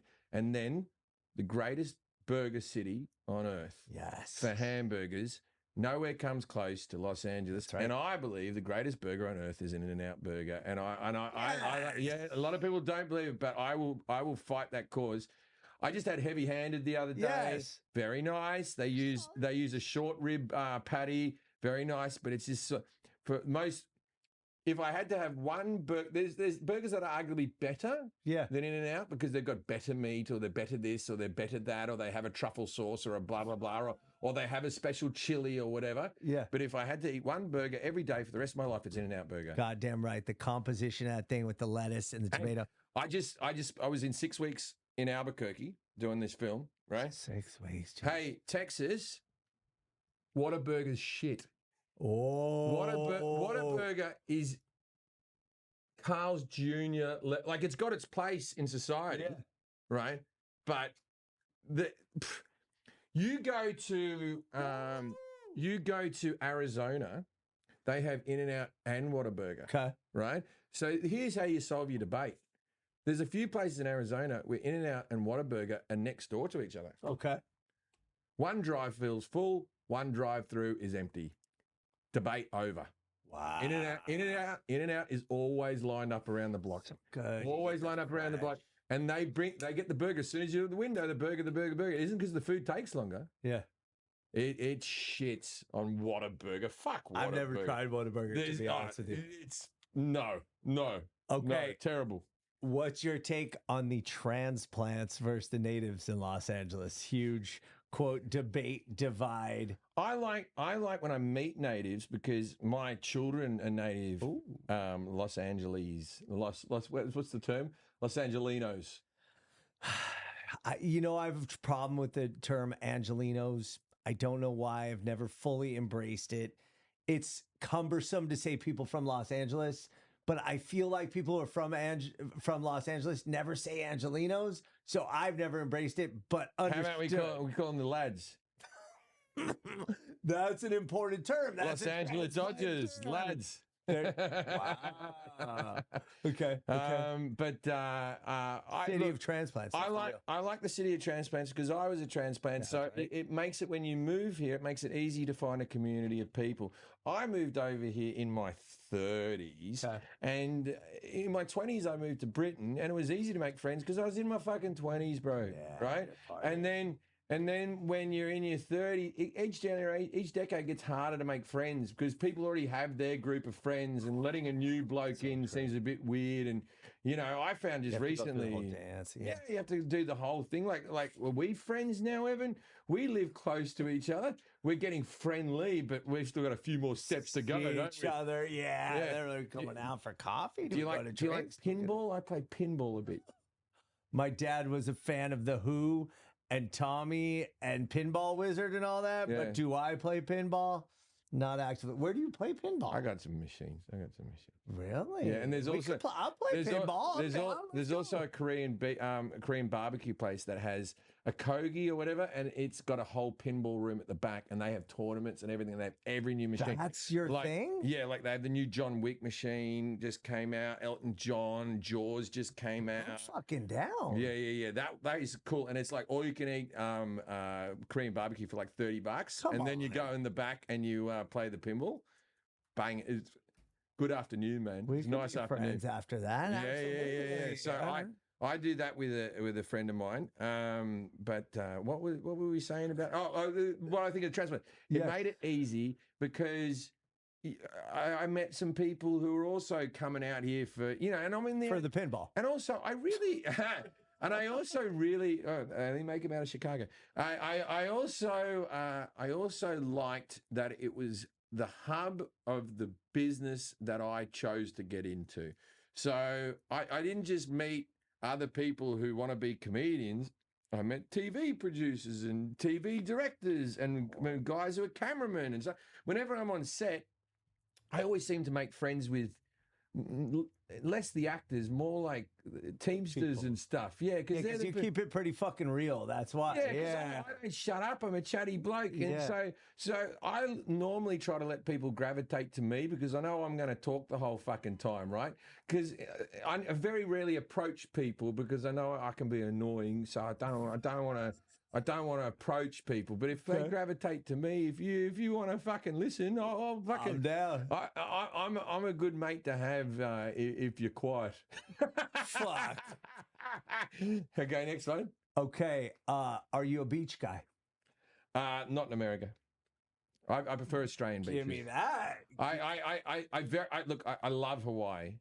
I think Hawaii is one of the great destinations. You feel a world away. Yeah, you do. You feel a world away, and you're still using the same money, and I don't have to wonder where my passport is every 5 seconds. Interesting. You know what I mean? It's just, I find that very chill. I'm going to Fiji this year, but I want to go to Hawaii, but I thought I should do something different. Right? Okay. But I love Hawaii, and I love the beaches in Hawaii. Yeah. But I find Malibu Beach and all that type of stuff, a little bit too much seaweed and stuff like that. I come from a country with really nice beaches. I come from a country with like... Are they that nice and gorgeous? Yeah, Australian beaches are world class. Do you want to hear what I just learned? I haven't done an episode on this yet, but I'm reading a book called Sand Rush, which is how Los Angeles created... They shipped in the sand from Australia for Hawaii to make the white sand in Hawaii? Essentially where the beaches in LA, first of all, only 6% of the beaches that are now public were public. So it was all privatized, blah, blah, blah. But even the beaches we had some beautiful beaches. We obviously have a beautiful coastline, but the beaches were narrow, erosion central, like they were eroding, before sea level, water rising, all this kind of stuff.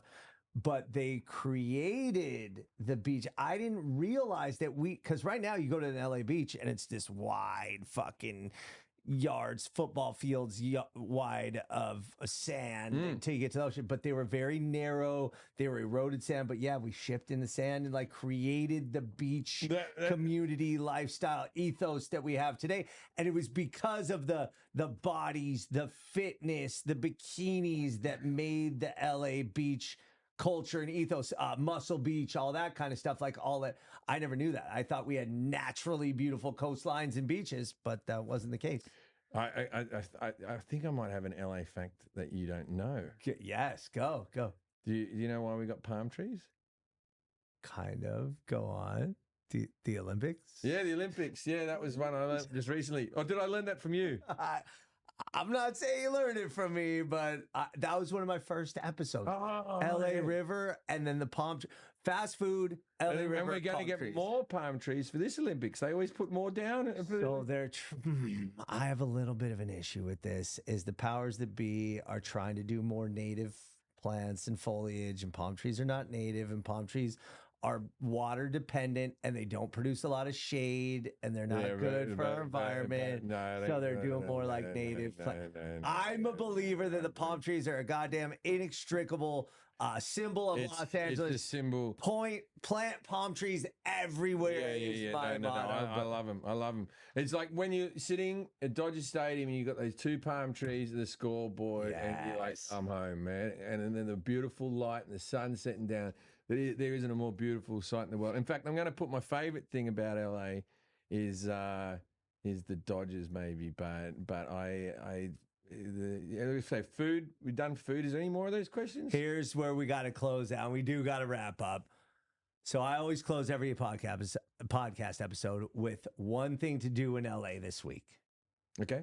What would be your? And it doesn't need to be one thing. It could be like an LA weekend. Well, I haven't bought tickets yet, but I'm planning on going to the Dodgers because they're going to be playing Texas, and Texas won the World Series, and also school just ended, man. Yeah. Summer's here, right? So summer's here. So normally I don't take my kids to the Dodgers because the game's from 7 till 10. Yeah. Yeah, you got to get to school in the morning. That's past your bedtime, man. It's past my fucking bedtime these days, right? Wow. I like to go to bed at like before 10, right? I got a 2-year-old. I got a 2-year-old, right? I don't want to be waking up early because of this bloody idiot, you know, right? So if I can, I try to get in bed by 10. All right. That's what I try to do.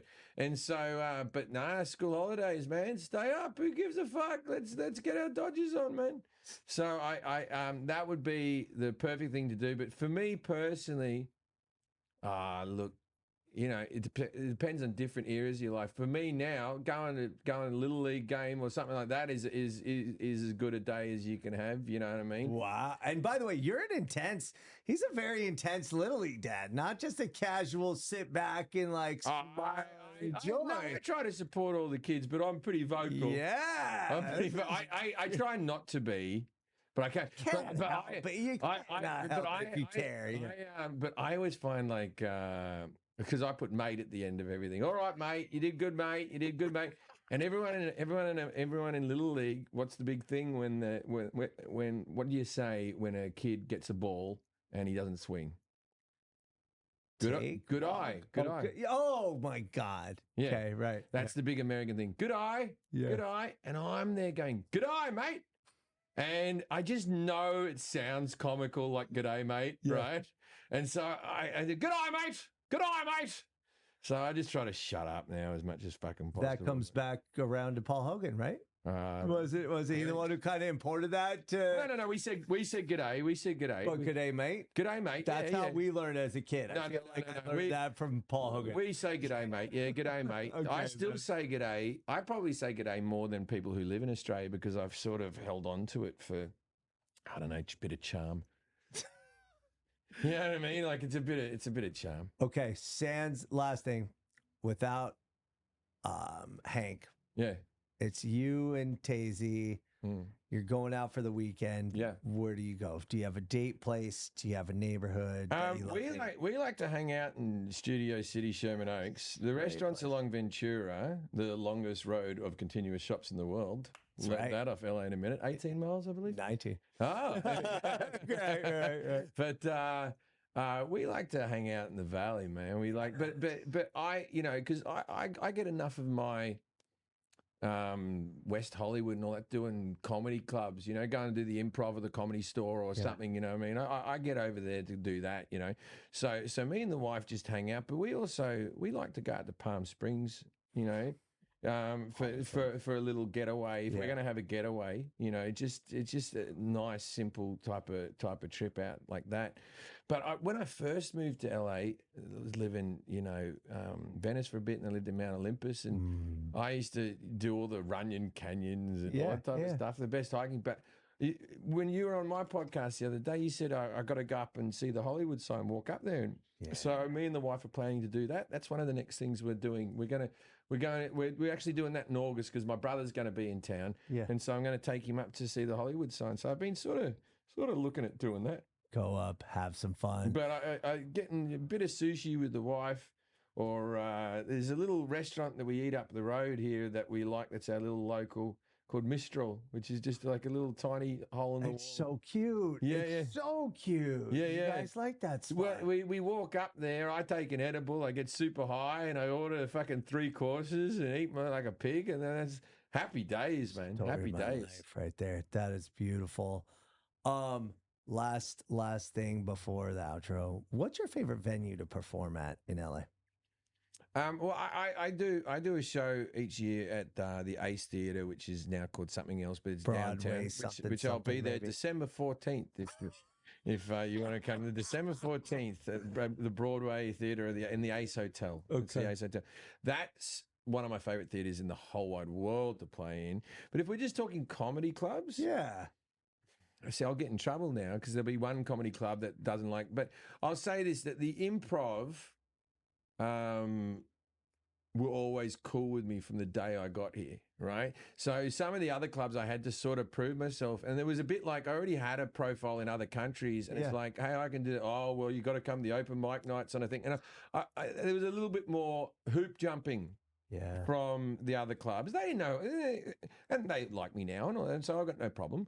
But the Improv were just cool to me like the second I got here. They were like, yeah, come down, man. You know, I literally just rang them up and said, I'm a comic from Australia who's been living in Britain, and I'd like to come down and do a spot. And they were like, we'd love to have you. And I was like, all right, good for you. It's fucking awesome. So shout out to the Improv. So the Improv has been there forever. Same with the Comedy Store. Yeah. Been there forever and ever and ever. The Laugh Factory, I don't know. It's bloody the owner. I work there a bit every now and again, but the owner said something to me. Oh, fucking, I'll sell the cunt up the river right now. Jamie Masada, who owned it, right? Lebanese fella. Not that that's got anything to do with it. I'm just trying to a little color around I'm just trying to add a bit of color because I'm going to do an accent, right? Right. And so I said, "Hey, my name's Jim Jefferies. I'm from Australia. I'm a comic. I just live up the road here because I live just behind it." I said, I'm offering my services for free to go down there and work for nothing. This is what the comedians in most of these places aren't being paid very much. And I was offering to come down there just when I'm bored if I wanted to do 10 minutes or try out a new joke or something like that. Okay. And he said to me, I don't know because I have tried out Australians before and I have found Australians not to be very funny. And I remember thinking, are you fucking kidding me, cunt? Like, are you kidding me? Like, imagine if I said to him, I've hung out with some Lebanese people and they're not humorous either. Like, what? Wow. Like, we're all people. Right. Let's say Everybody's an individual. Yeah, let's say that entire nation. He probably had two comics who stunk up the place, who didn't do well. Maybe a couple of Australian blokes who were just on holiday who wanted to give it a go. You know what I mean? Wow. And then he's there saying Australians aren't funny. And I remember just thinking, oh, all right, I'm not paying for you. But we've since made up and I've done the gig every now and again. But if he doesn't have me back there anymore, then, you know, I'm all right with that. I hear he doesn't book Michael Richards anymore either. So, who's making his comeback, by the way? Is he? Yeah, absolutely. I've been seeing some like positive PR. I don't know if he wrote a book or something, but he's starting to get back in the. Have you watched that clip again? Not again. Not again. Okay. It's I hadn't watched it in years. Yeah, and they're the same thing. And then about a week ago I watched it and I went, it probably wasn't that bloody bad. And then I watched it and I was like, oof. Even you, huh? Oh, it hasn't aged well. It's a watch it again. It's a tough watch. It's funny because, like I said, he's trying to make a comeback, and I feel he did that before cancel culture. Oh man, he did that a decade before cancel culture. Right? I'm gonna watch that as soon as we're getting out. As soon as we're done, let's have a watch. It's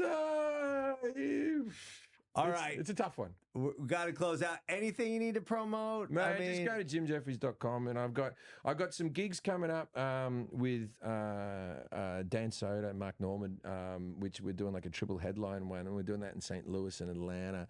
And I'm doing me and Jimmy Carr are touring Canada if there's Canadians listening. But if you're just living here, I assume mostly LA people are going to be listening to this. My Los Angelinians.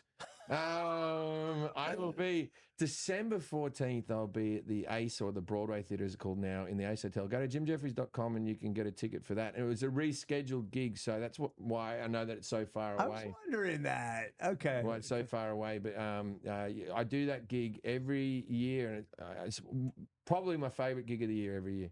Can I steal Los Angelonians? You can steal Los Angelonians, and you want some tickets? I'll give you tickets to the show. Absolutely. He didn't even hint that he wanted them. I'm offering to him. That's not a nice pushy person I am.